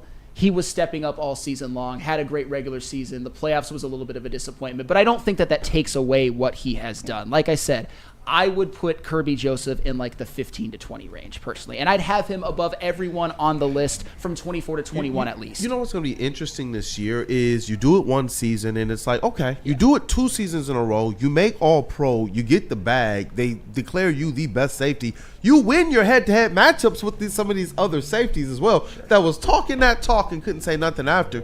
I wonder how teams are going to treat their red zone opportunities this year.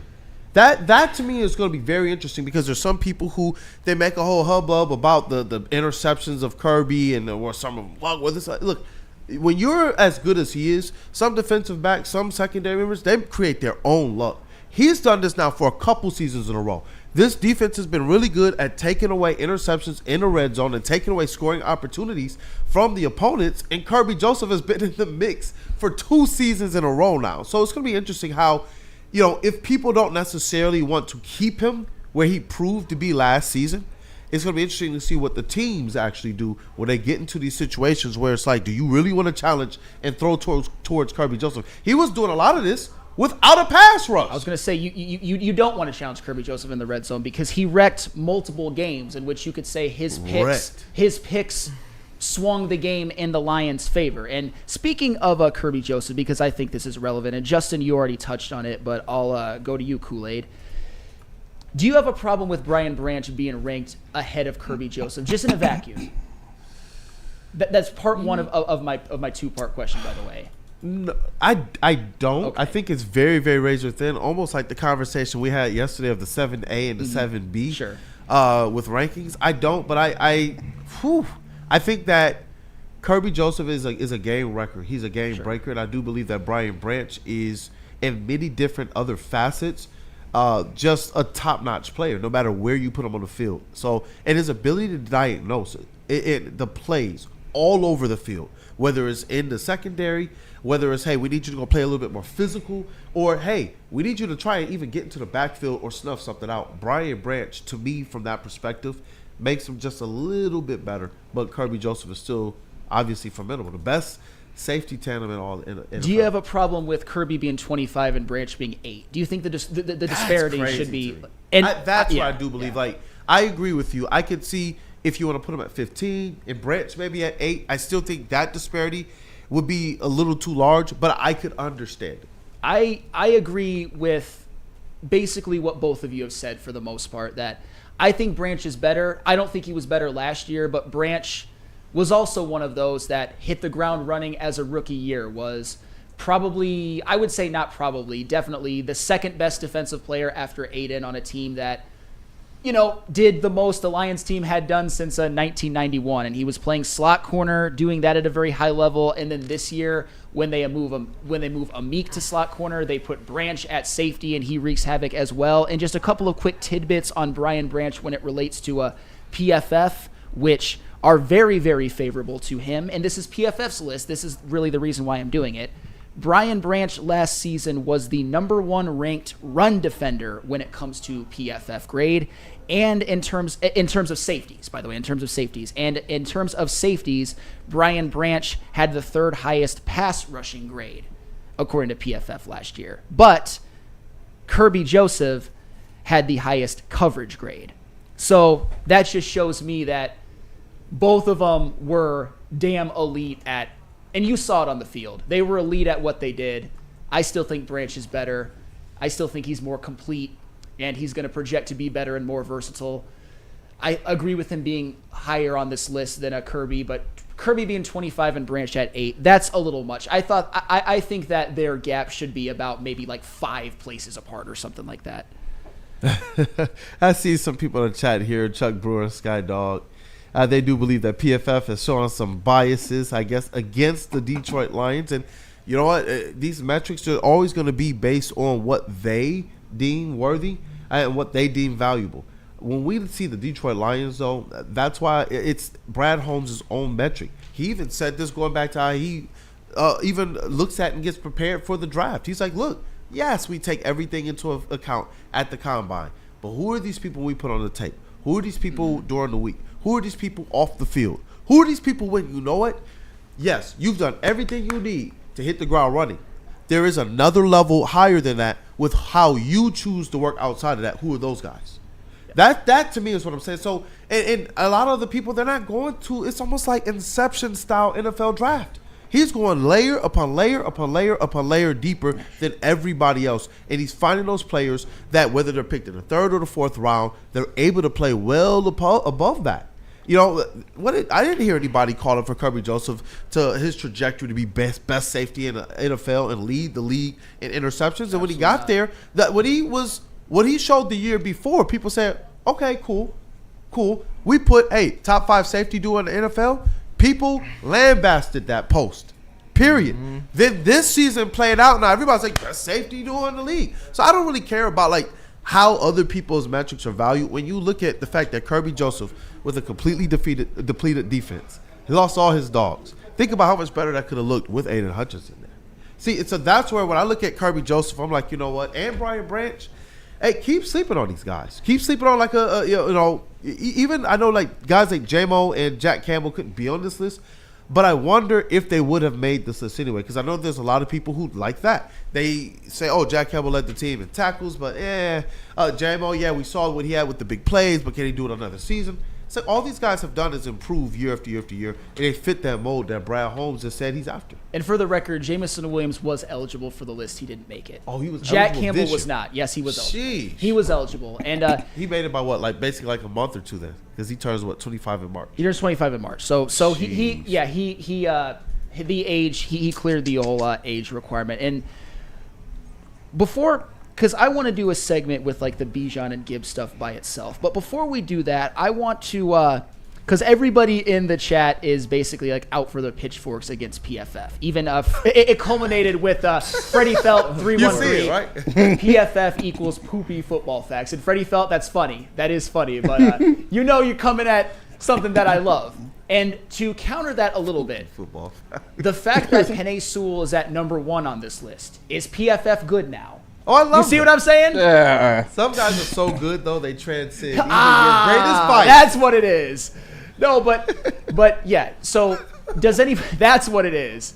Because Penei Sewell just like he like transcends the PFF like poopiness. But no, I obviously disagree with that because I like PFF for the most part, although I don't think it's gospel. But does anybody have an issue with Penei Sewell being number 1? Do you think that that's deserved in terms of football players in the NFL? Best football player under 25 years old. Hey, this is the one where it's all aligned for me perfectly. You know, Penei Sewell, what he's meant for the Lions, who've been the number 1 team in the NFC North and NFC last year, regular season at least. This is well deserved in my opinion. And Penei Sewell, I believe that this year with John Morton is one that I believe is going to be. I don't want to say like a breakout year because he's already Penei Sewell, but I believe that there's still more there for this offensive line than Penei. I don't know if Penei can have a breakout year, but that's what I'm saying. He break out anymore? I don't know. Some part of me feels that some parts of simplifying the offense, some parts of allowing Penei Sewell to just move a defender down the field while Jahmyr Gibbs is running behind him or Jamison Williams off an end around. I don't know. I believe that when you're putting this team in more of those types of possessions, you're going to get even more out of a Penei Sewell. Hey, I'll tell you what. The sky's the limit. Honestly, I know I'm going to sound like Neil Rule here, but I don't even care. Penei Sewell's ceiling is to be the best offensive lineman who ever played the game. It just is what it is. Yeah. That's his ceiling. Am I saying he's for sure going to get there? I don't know. But in terms of how he started his career and has been dominant pretty much since day one. I know his rookie year, he had some growing pains, but ever since his second year and beyond, he's been as dominant as can be. He 100% deserves number one on this list, and I think WeezyD313 said, I don't need PFF to tell me about Penei. I understand that as well, because nobody really does. Yeah. When you watch him play, he's clearly the best tackle in football. But it's nice to see that PFF is at least objectively right to us Lions fan with their number one Sometimes ranking. I wonder if their rankings was had Penei like third, but they were like, we absolutely cannot go forward with that. Just put him number one. No, it will be a riot in Detroit if they don't. It's too like that would be. Yeah, no, Penei Sewell is clearly number one, and actually, but it's crazy. Yeah. Like he's so good that he is beyond narratives. He's beyond like numbers. Like any metric that you plug Penei Sewell into, he's going to be winding up at number one on all of these lists. That's what makes that pick beyond just a great pick. Like you talk about the foundation. I often think about the call that Brad Holmes made to Penei Sewell about you're going to be effectively this cornerstone. The how and why this organization changes, it's going to begin with you type of stuff. That just hits so different when you see that.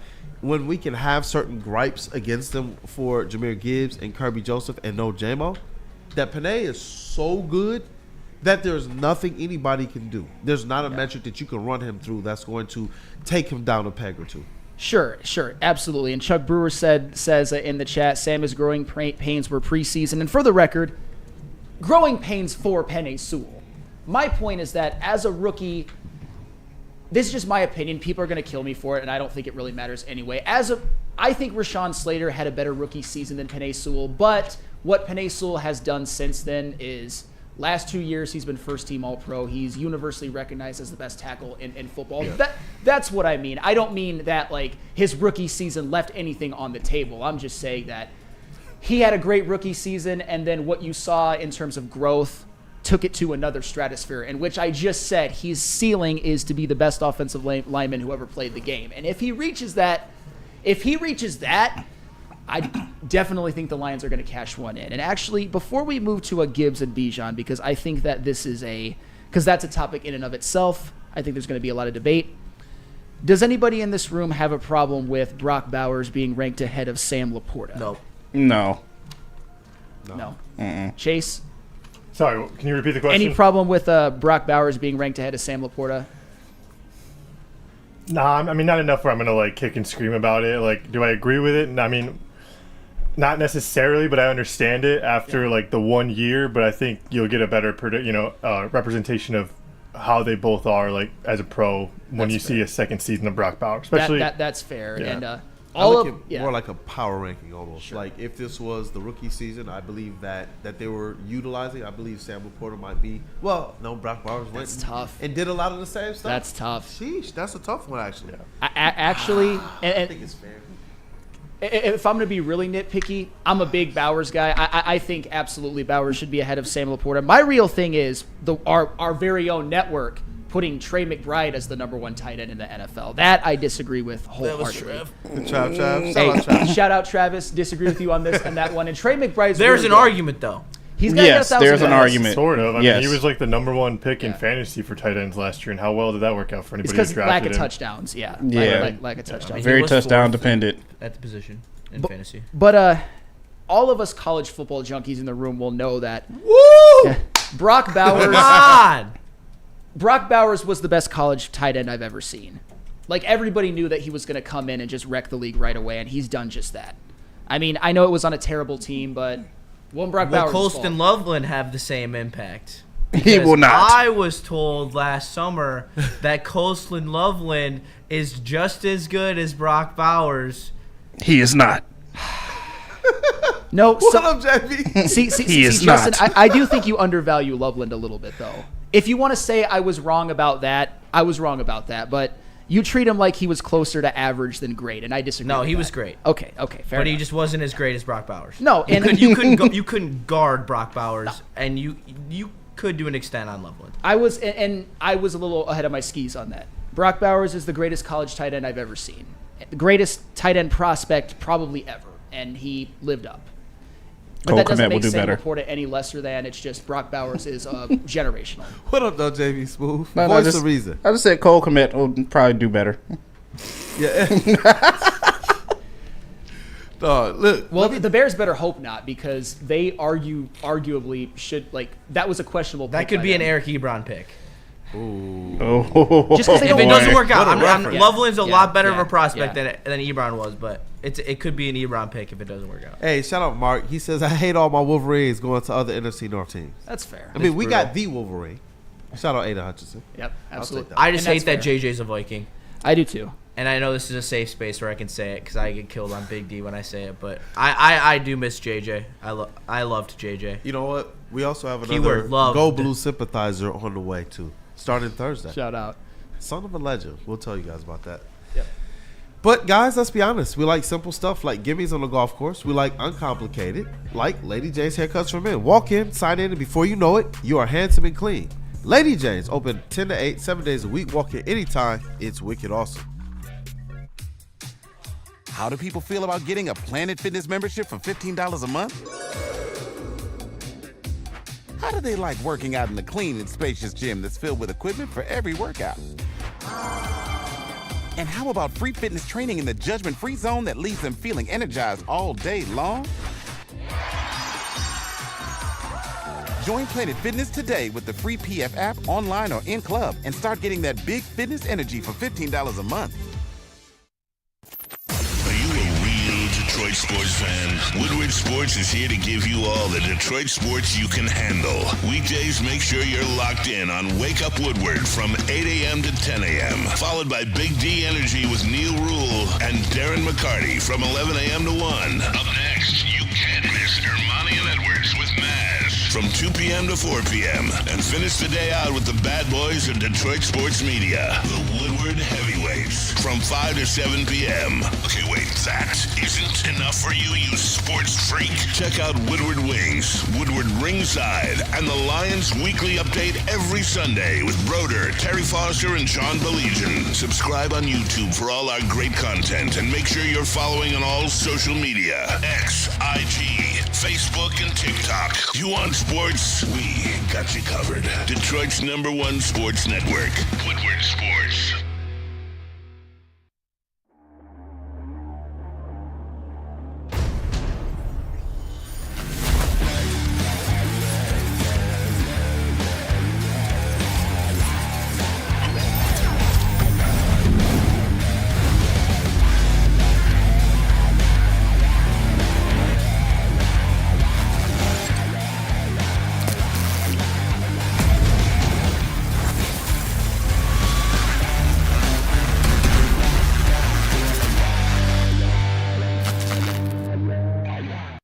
Attention sports fans, don't miss out on expert sports injury insights with Dr. Jeff Pierce from Michigan Sports and Spine. Join Dr. Pierce every Tuesday on Big D Energy, that's today, every Thursday on Ermanni and Edwards, where he's offering top-notch injury advice. He's breaking down some of the different injuries, rehab trails for some of our stars here. He's talked about Ada Hutchinson, Casey Mize. I'm sure he's going to have some more to say about one Reese Olson, too. So stay tapped in. Trust the guy that DMAC does, who's Dr. Jeff Pierce, is sure to keep you in the game and performing at your best. For more information, visit MichiganSportsandSpa.com or call 248-426-9944. Hey, and we are back. We're still talking about this PFF list. It got some Lions fans hot. Some Lions fans are just ready to take it out back and curb stomp it with some black forces on. Some people are upset that J-Mo's not on the list, which I do believe he made a claim. But hey, do it again. What I love is that these players, their play is not predicated on what people are giving them in terms of props. They actually go out there and use this type of stuff as motivation. But there is one that still gets me hot. There's still one that gets me hot, and it is Jahmyr Gibbs being ranked behind one Bijan Robinson on this list. Do you have that top 10, JB? Because then we can really visualize it on this PFF's top 25 under 25. Thank you.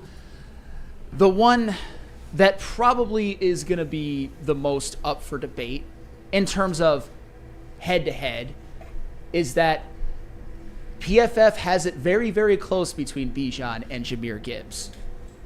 But they have Bijan at 9 and Gibbs at 10 in terms of the top 10 players under 25. Thoughts, Mr. Kool-Aid? Goodness gracious. I don't know, man. This is a list where I do believe, as I stated, Jaden Daniels could be a little bit higher. Sure. This is one where I believe that Jahmyr Gibbs, not just being behind Bijan Robinson, but just overall, I believe that this is a guy that's going to prove that he should be higher up this list, man. Yeah, and if you want just one nitpicky thing from me, and I don't even think it's nitpicky, I would probably put Gibbs ahead of Branch, Will Anderson, and Jared Verse personally. That's not a crazy take. And like I'm looking at this thing. People are talking about the same reason that I talk about Jaden Daniels probably being maybe one spot up higher. I'd probably go. Same things that I have with Jahmyr Gibbs. You're talking about special transformative players who we've seen already have a big impact on their teams. And now you're talking about these guys stepping into, for Jaden Daniels, just a sophomore slump. Can he overcome that? For Jahmyr Gibbs, they're saying this guy has an opportunity to go out there and put up 2,000 yards. We saw Jahmyr Gibbs be one of those guys that was formidable both in the passing game, off the play action.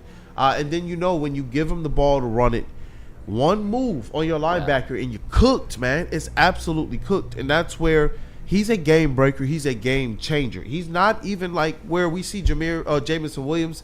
He's really, really good. We know what the stats are as it relates to yards per catch. And I do believe that he is a guy that has game-breaking talent. But Jahmyr Gibbs, to me, is one of those guys that is an absolute game changer, game breaker.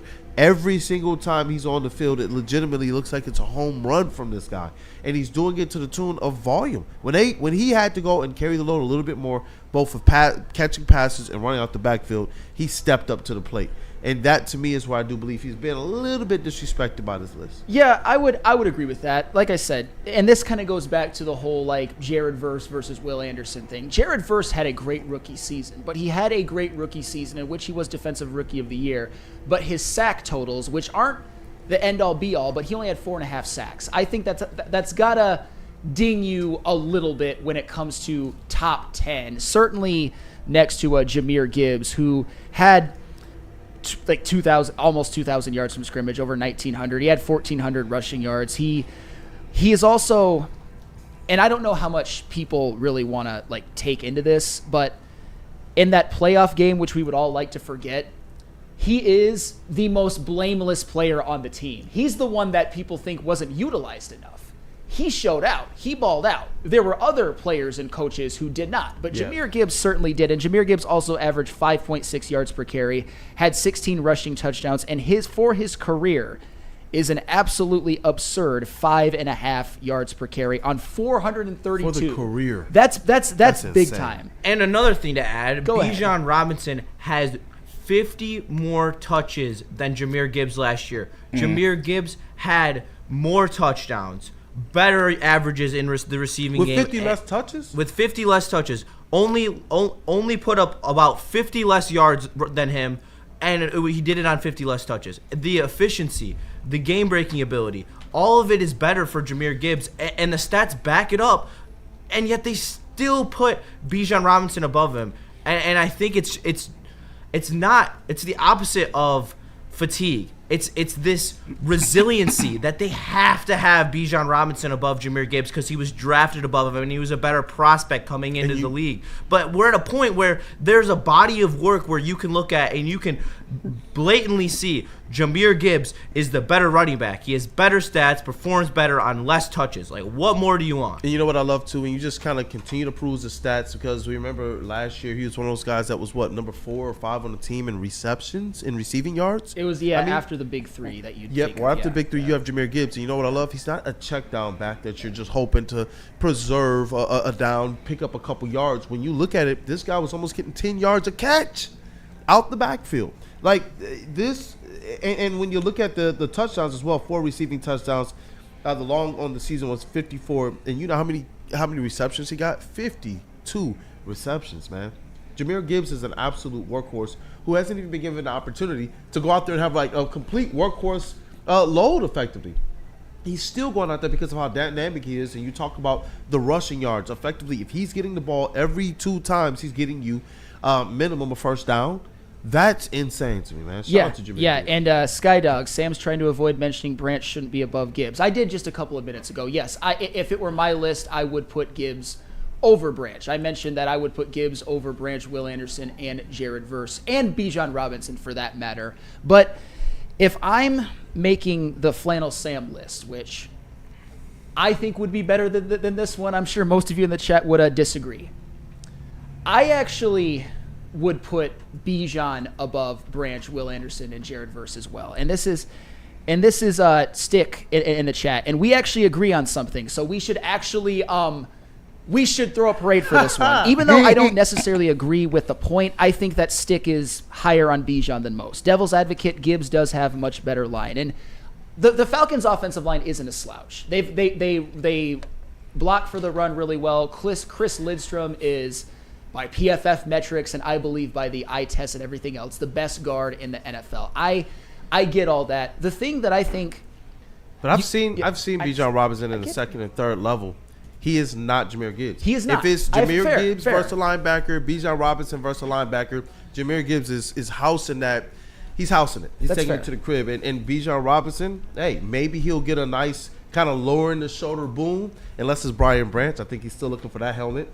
Bijan Robinson is it's a different class. Though I do agree with the sentiment that, Jahmyr Gibbs has a little bit better running behind the better offensive line. Sure, I mean, and the Lions have a better pass game, but the Falcons actually, believe it or not, and this is something that shocked me, they actually were top 10 in the NFL in passing yards per game, and I think a lot of that is misleading because of like Kirk Cousins threw a lot of interceptions. There was a lot of trailing and trying to get back in games, but it's not like the year before where the Falcons just didn't really pass the ball and Desmond Ridder was their quarterback and all of that. I just with Bijan. My thing is that I don't believe he's as good as Gibbs, but I also think that he's a much better back than he's given credit for at this network and in this chat. I think that he's actually going to be, I think he is now, and he's going to continue to nip at Jahmyr Gibbs' heels. And when it's all said and done, I think that they're both, you're going to be looking at Gibbs and Bijan as 1 and 2 for the next few years. Yeah. And I did that Gibbs 1, Bijan 2. So that's why I think if it were me, I would have Gibbs at 6, Bijan at 7, and then Anderson at 8, Branch at 9, Verse at 10.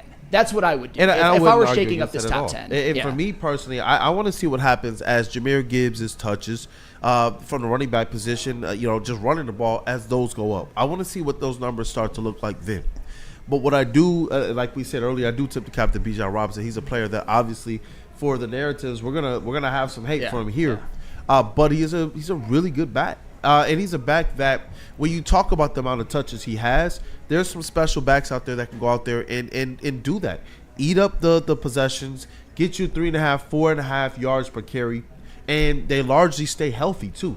That is a special trait in this NFL, and it's something that we've been able to, except for maybe the last few games of last season, been able to benefit from with David Montgomery. When I look at Bijan Robinson, I look at somebody who has the toughness and the ability to handle all of those carries, but also go out there with a little bit of that extra special ability and make something happen. Yeah, no, and Gibbs is amazing. Gibbs is dynamic. I'm so happy that he's on this team, and I think that he's going to get 2,000 yards from scrimmage next year.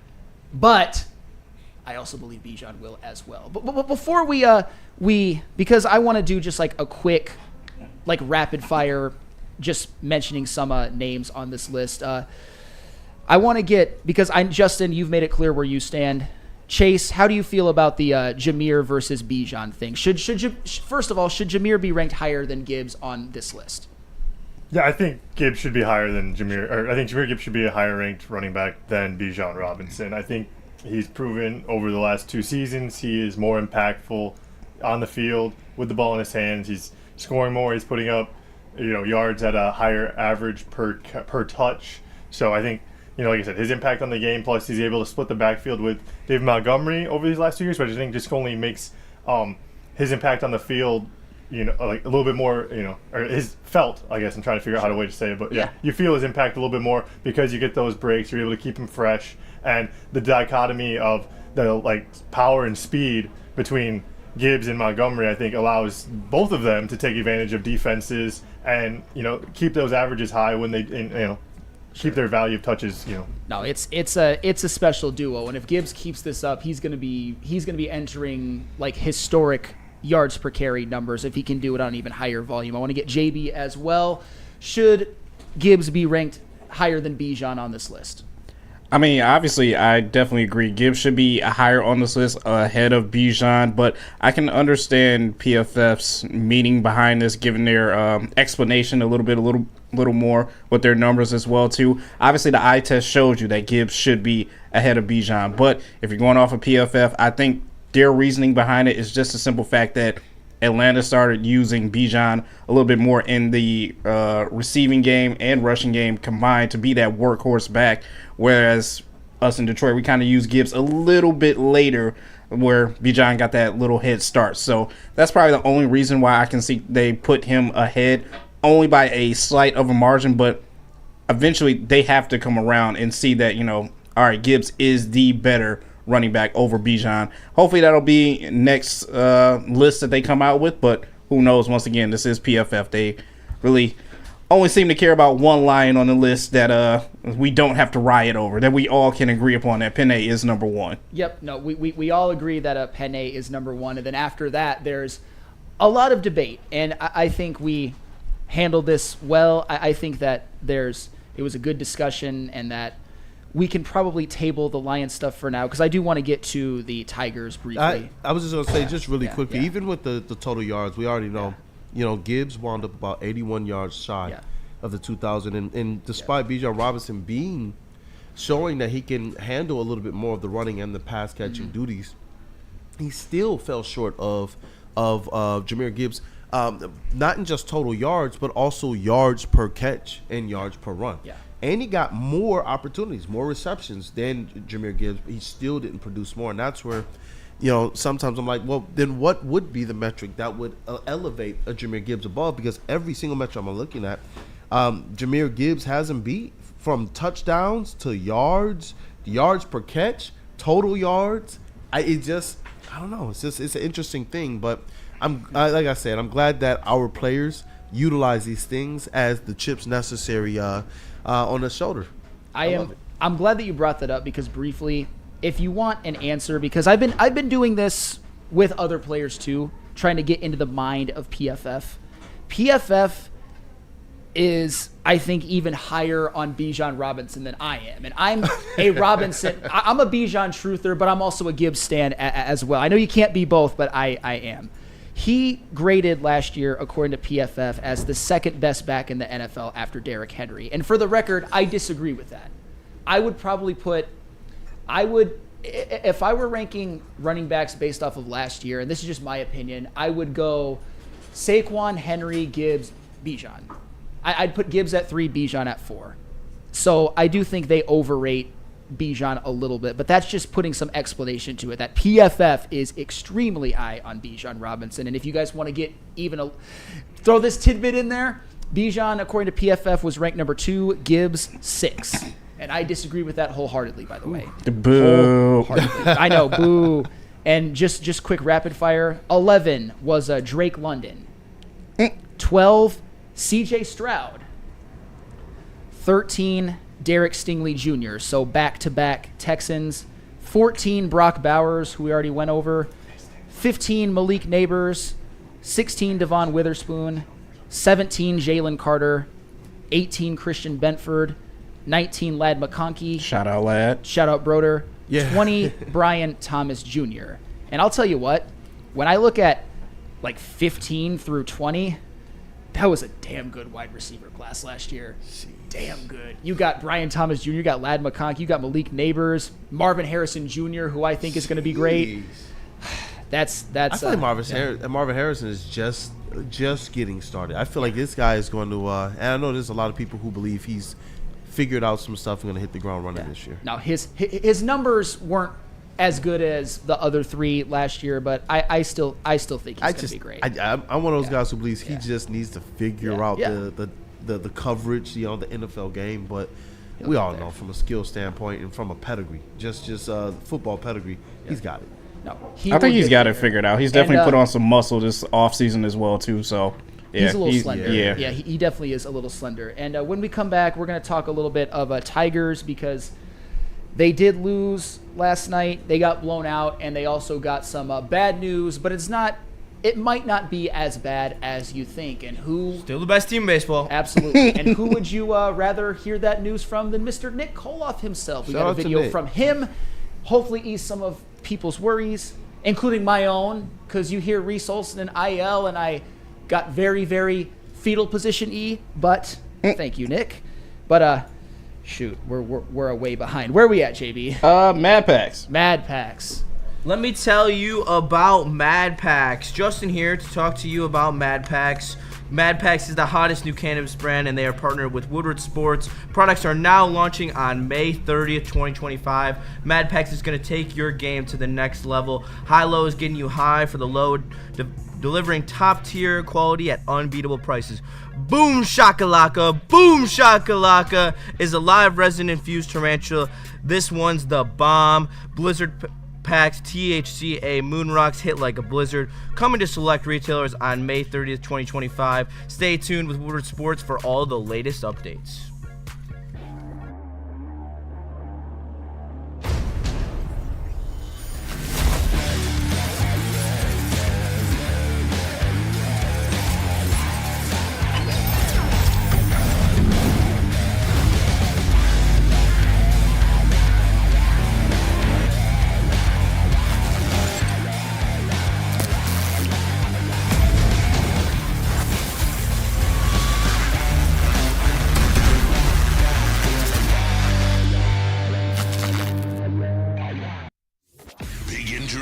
Big news. Twice a week, Dr. Jeff Pierce from Michigan Sports and Spine joins Woodward Sports Network for the Injury Insider Report. Big D Energy Tuesdays at noon, and Ermanni and Edwards with Mize Thursdays at 3:30. Get expert analysis and in-depth breakdowns on the latest sports injuries from the man trusted by top athletes in the community, like D-Mac.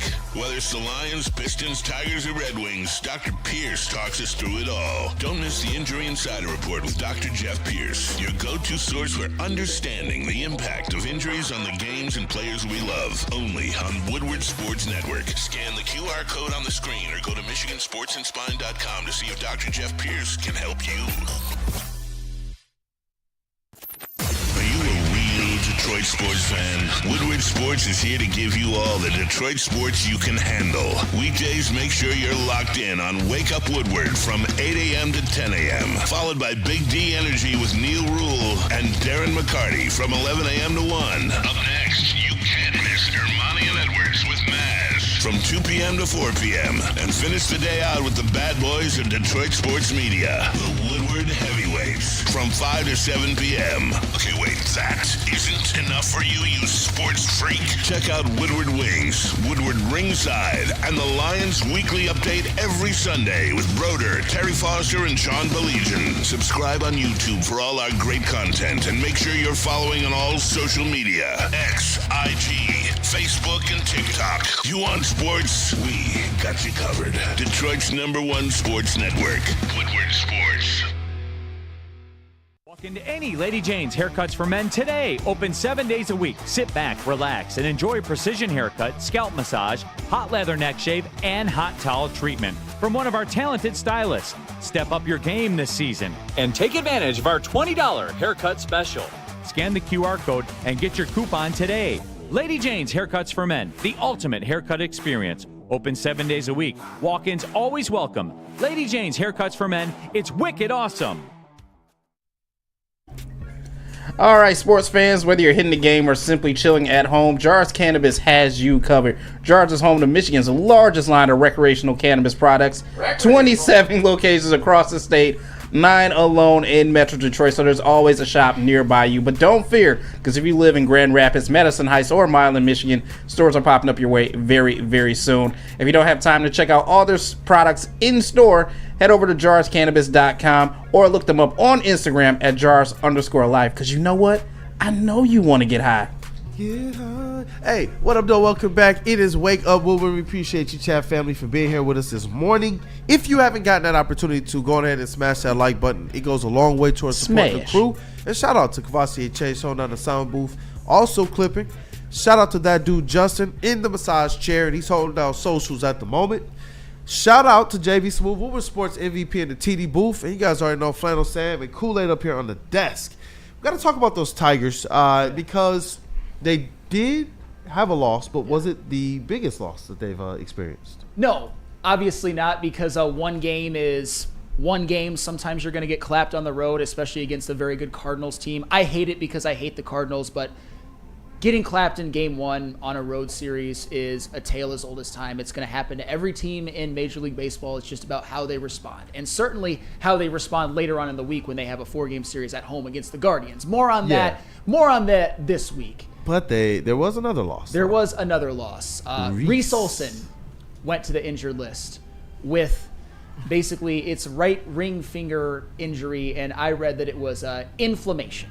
And obviously, when it comes to Reese Olson, part of his story is that he's got hurt last year when he was having a great year. It didn't end up costing them because the Tigers obviously were able to utilize Tarek Skubal and pitching chaos to a prolific degree. But it also shows that, Reese Olson, when you hear pitcher and IL, personally, I get a little bit queasy. But when you hear Reese Olson coming off an injury last year, pitching so well, when not that long ago it was Casey Mize, that gets my antennas up just a little bit, because I don't think ultimately that the Tigers will get to their ultimate goal if they have a depleted pitching staff. And by depleted pitching staff, I mean if like Casey Mize and Reese Olson are not there, I don't think they can win it all. But with Casey Mize, there might be some good news on the horizon, and at least with Reese Olson, it isn't a shoulder or it isn't an elbow. If it was an elbow, you know what we'd all be thinking. Please not Tommy John. Please not Tommy John. Please not Tommy John. Yeah. This is a situation where with Casey Mize, I remember when that news came out and some people were like, there's some concern. But I don't know, just kind of looking at it, listening to some of the other chatter around, I was like, you know what? I believe that the Tigers, with how well they played and how good the bats have been, how good the rotation has been overall from starter to bullpen, they've given themselves opportunity to be way more safe than sorry to protect what the ultimate goal is for this team. And I think it is to be able to cash in on an ALCS appearance and a World Series appearance this year. They have that talent. And that's where you got to have guys like Casey Mize and Reese Olson healthy. If this is I don't know how they handle this thing, if it's a different situation or scenario, or where they need him to go out there and be that pitcher he's been. But if you have the opportunity, like with the Casey Mize, they allowed him to be shut down for a little bit. He's coming right back. Obviously there's a future date set, and it makes me way more comfortable that did they lose any ground during that? No. In fact, they increased their lead in the division, in the league, and overall while Casey Mize was out. So to me, I think that you give yourself the opportunity to be able to make sure that this doesn't become something more serious if you're just saying, you know what, Reese, let's just go ahead and get this thing right now in the first half of the season. They want him healthy for the playoffs, and that's really what matters. As long as they can get to the regular season healthy and in the playoffs, I think they have a good chance. Rando Smalls, do you think coaches or AJ Hinch is rethinking starting Gunther and not Montero? I'm sure he is, just because it's not the end of the world, but I just think it's more of a product of, if you're a manager like AJ Hinch, if you're any MLB manager, losses come home with you, losses eat at you. We know they do AJ Hinch even when they seem insignificant in the grand scheme of things. So yeah, you always wonder what could be, but I also look at the offense giving you 0 runs when the game was not like 11-0. You know what I mean? They tacked on some garbage ones at the end, but the bats didn't come to play. The pitching, it was a, what do they like to call, a schedule loss. They go to St. Louis. a really good team, game one, sometimes you just get clapped. And Chase, you look like you got something. I was just going to ask, like, we've seen a couple pitchers go down. Is anybody starting to miss Kenta Maeda yet? Who? Kenta Maeda. Oh, I forgot all about him. Where has my Kenta gone? I kind of liked him in the Human Victory Cigar role. I did, if I'm being honest. But a modern-day Darko. Yeah, but the funny thing is, Darko. You use Kenta, and for the record, his last 2 outings were a little bit better, but he can also turn comfort into discomfort quicker sometimes than you would like. That 9-0 lead turns into 9-2 with runners on first and second and 1 out. You're starting to sweat a little bit. Kenta's like that 6-mile hike you're talking about going on in the morning with your friends. Like, it sounds great, but then when you actually are doing it, you're like, I don't know about this. Yeah, this is a bad idea. 3 miles through. Why did I do this? And but enough from me. You got that video from Nick? Oh, yeah. JB, Nick Koloff might ease a lot of Tiger fans' fears. They certainly eased mine. So he's doing a fabulous job covering this team. Yes, he is. He is the absolute man. Nick. So this is a quick statement from one Mr. Nick Koloff, Tigers beat reporter.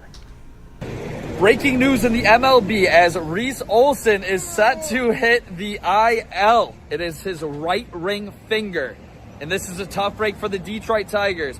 Luckily, Casey Mize has been throwing a bullpen session today at Comerica Park, where he threw 5 innings to the likes of Parker Meadows, Matt Vierling, Jake Rogers, and Wenzel Perez. Reese Olson, though, 4 of his last 6 starts, he has put up zeros. He has looked like the best pitcher in the American League at times this season. So this is a tough break for the Detroit Tigers. I expect a guy, if this is an extended injury, a guy to step up could be Sawyer Gibson-Long, who has been rehabbing down in the minor leagues. Sawyer Gibson-Long had a sub-3 ERA back in 2023 when he threw 20 innings with the Detroit Tigers. Look for him to be a key contributor if this injury is prolonged for Reese Olson.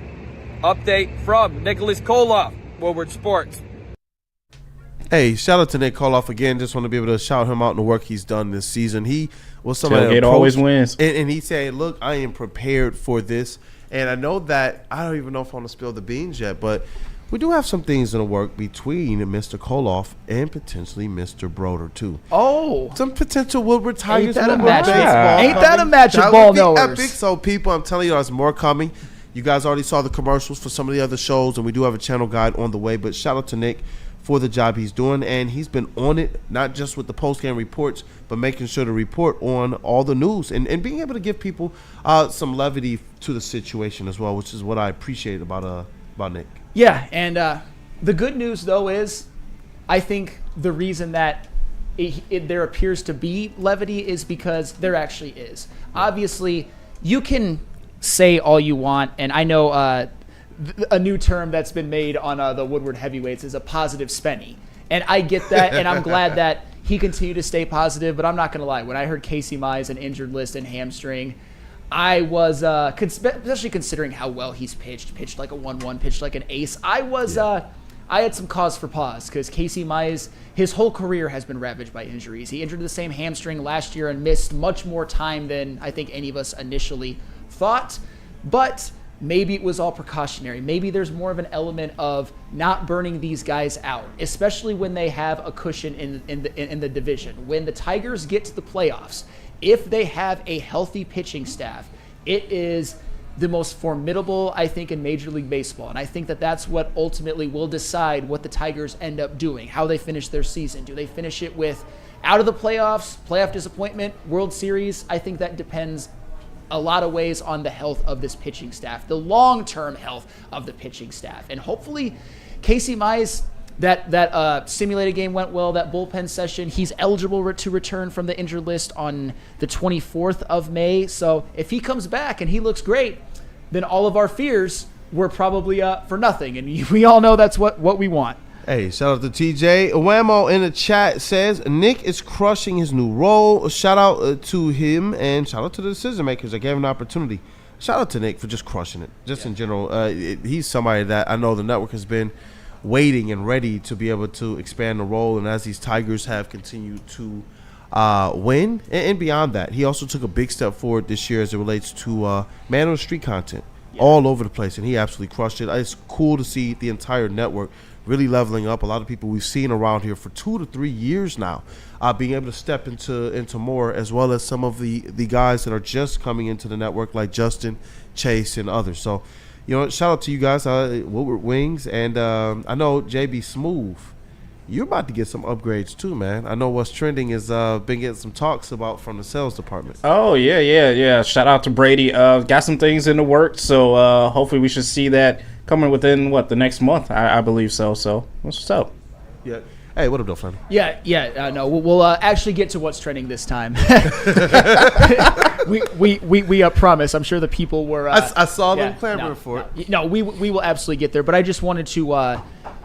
Nick mentioned another name at the end, and this is somebody that has been on my radar because when you looked at pitching prospects, this guy was always somebody who continued to rank high, at least in terms of the Tigers organization. Sawyer Gipson-Long, he did, as Nick said, had some starts in 2023 in which his ERA was under 3 in 20 innings. Unfortunately, at the beginning of last season, he did have to get Tommy John surgery, and then on top of Tommy John surgery, just a couple months later, he had to get surgery to repair a left hip labral tear. So the man's been going through it, but he has given us this year 7 innings in the minor leagues at both High A West Michigan and A Ball Lakeland, in which he has pitched 7 total innings and has allowed 1 run and 8 hits. So look for him to be somebody in the stable,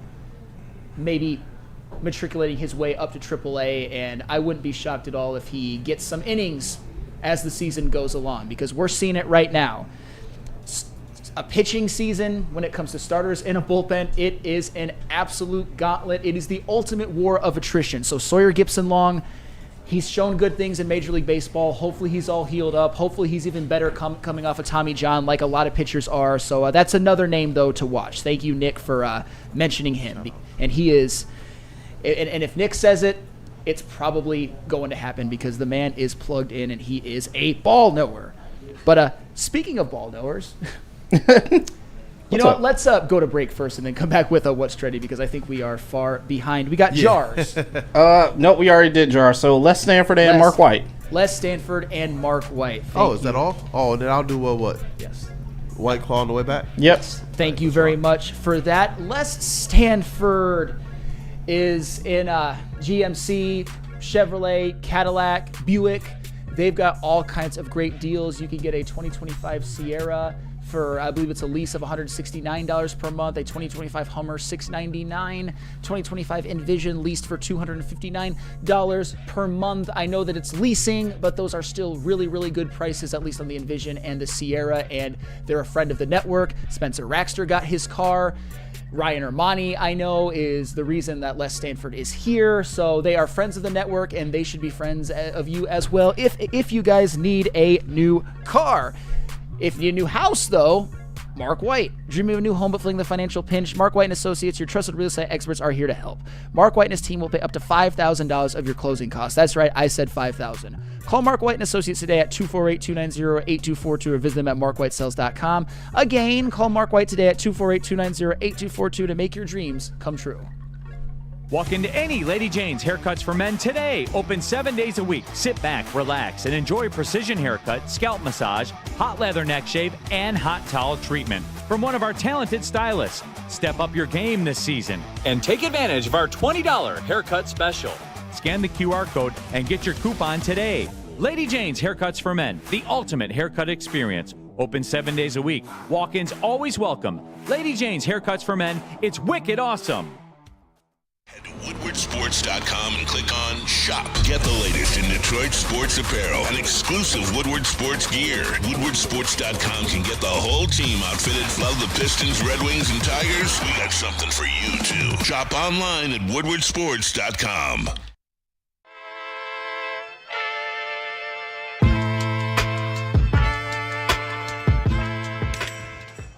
Hey, Hey, Tony, what's up, bro? Same circus, different clowns. For sure. You want the usual, the big zip? You know me too well. I threw a little something extra in there for your ma. Oh, Hope man. she's doing all right. Ay, guy, sei un santo. You're a saint. All right, buddy, we'll see you next time, okay? Grazie. Woodward Avenue, the first paved road in America. Woodward Sports, the first sports network born in Detroit and made for Detroit. Caesar Sportsbook, the official sportsbook of us here at Woodward Sports. Scan that QR code on screen. Use code word Woodward1000. Deposit up to $1,000. But all you have to do is place a minimum of a $20 bet. And if it doesn't hit, Caesars is so cool, they will throw it right back into your account with no questions asked. Hey, you know what? Game 1, Western Conference Finals tonight. Guess what? You should be betting on that game tonight, and you should be doing it with Caesar Sportsbook. Scan that QR code. Use code word Woodward1000 and make some money tonight. Make some money, and you know what? You can take that money to the White Claw Tigers Tour and have yourself a grand time with your favorite Woodward Sports personalities. So calling all Tiger fans, join us for the White Claw Tigers Watch Party Tour. We're going to be hitting 4 of the top bars in Detroit to watch a Tigers game live on the network, and we want you all to follow along and be with us there. Join the Woodward Heavyweights as we hit the McShane's Irish Pub, Nemo's Bar, Second Best, and Old Miami. Be part of all the fun. See all of our reactions live on Woodward Sports Network to one of the hottest teams. I gotta say, the best team in all of baseball. Join Spencer and Easy on Friday, May 23rd. So it's almost here. The first one's almost here for our very first watch party at McShane's Irish Pub in Corktown. It's the White Claw Watch Party, brought to you by Easttown Distributors and Vin Johnson Law. And we got to jump into everybody's favorite, and that is what's trending by our guy, JB Smooth. Let's spark a word to like Loom, Jars, Mad Packs. I hear that might be even more on the way. Oh, damn. And now it's time for the most electrifying segment on the internet. Bum, bum, bum. It's What's Trending with JB. Live on Wake Up Woodward. The man, the myth, and the legend. That is JB Smooth. Let's rock. Hey, what's going on, fellas? What's going on, chat family? I missed you guys yesterday because, I was hanging out at the Post Malone Jelly Roll concert on Sunday. Hey. And, me and wifey, we don't really go out to a whole bunch of concerts, but when we do, we kind of like to let loose a little bit. So basically, I was pretty much doing this, pre-gaming before the show. This is just me, basically just how I was, just pre-gaming a little bit before the show because I love you for Field, but I'm not sitting here paying $15 for a beer. You look lit right now, JB Smooth. I'm not That's paying. You? No, it's not me, but this is basically me of how I was doing, tailgating in the parking lot pretty much. For Field, I love you, but I'm not paying $15 to $20 for a beer or a mixed drink. I don't know about you guys, but no. I just can't do it. No, honestly, JB, the amount. And I don't really do this, I'm not usually this bold, but doing some events for Riff, yep. You hear plenty of listeners and their methods of how they pregame before the show. And they're very interesting and intricate. But at the end of the day, man, nobody wants to pay those prices. Just get a good pregame in before and just vibe out at the show. And then by the time the show's over, if you haven't drank too much, you're probably good to drive home. That's the way to do it, in my opinion. Yeah, exactly. Shout out to Loom, too, because I had a buzzing as well, too, before I went in. So, so you were right. I was nice. It was twisted. It was nice. That was nice. It was nice. But shout out to another sponsor that we have as well, too, Planet Fitness, the judgment-free zone. But I got to ask you guys, if you go to Planet Fitness and you see this and everyone will start judging you, how would you respond? Uh-oh. This is a treadmill with a tracker TV that shows you. Whoa. Yeah. That'd be setting off the lunk alarm, I feel like. For sure. This is a treadmill with a tracker that shows you your distance of how fast you're running, and it actually lets you compete with other people on the treadmill with you. That's sick. Neil Rule is somewhere like, yes. Finally, it's my time. That's awesome. That actually is pretty cool. I got to defer to, I did do cross country in college, man. But the real runner amongst us is Kavasi Chase. That is the guy. Yeah, I ran the D5K over the weekend on Saturday with my buddy Harlan. So shout out to him. Dang, downtown. You just did another one? Yeah, I mean, just 5K. It's, not that bad. So. Was it 3.1 miles, something yeah, like that? 3.1, Chat family, do you guys think that that's not that bad? Look at Kavasi over there. I mean, it's a standard, distance for a cross country race. High school race, you run 3.1 miles. In college, the girls run 3.1. The guys run a little bit farther at 4 and some change. Yeah. But that's pretty standard distance, and it's really not that bad. So, JB, is this definitely Planet Fitness, or is this a different gym? No, so this is a different gym, but I was just thinking in mind, what if Planet Fitness did this, and now the whole gym can see, the guy on the 4th treadmill is not doing great right now. He is not running at all. I was about to say, they have the lunk alarm, and it's built upon the judgment-free zone. It doesn't matter what your fitness level is. You're welcome. So I'm this isn't exactly... I don't know.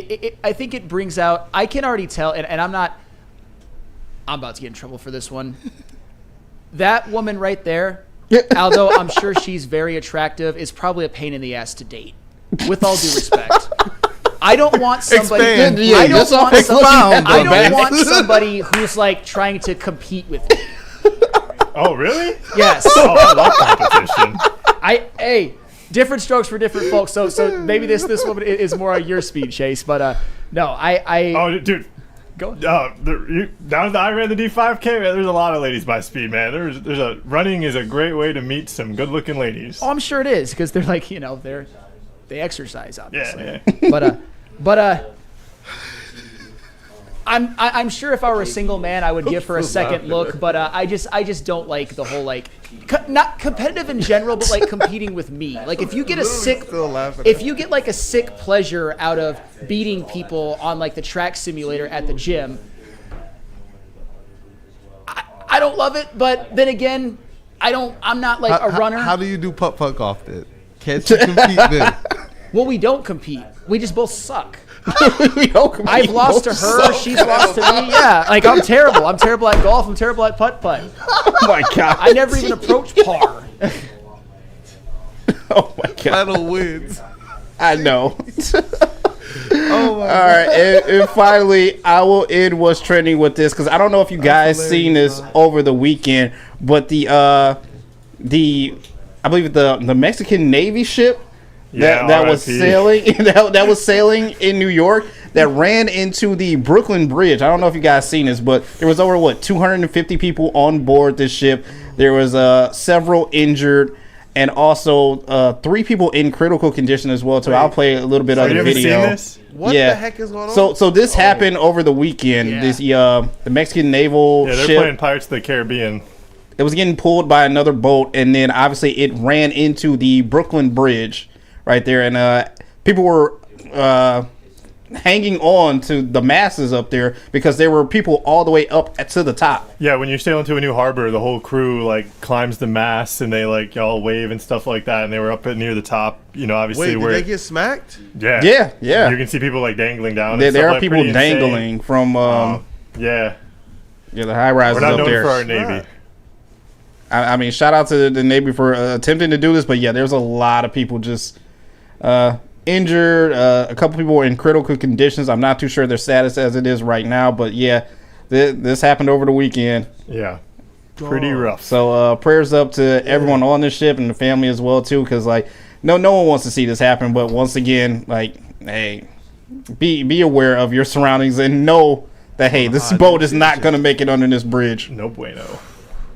Very rough. How do you make that mistake, dog? I don't know. I'm pretty sure there's an investigation going on as well, but there'll be a huge investigation. 100%. Yeah. That's just unreal. Crazy. Yeah. But that's it for what's trending, you guys.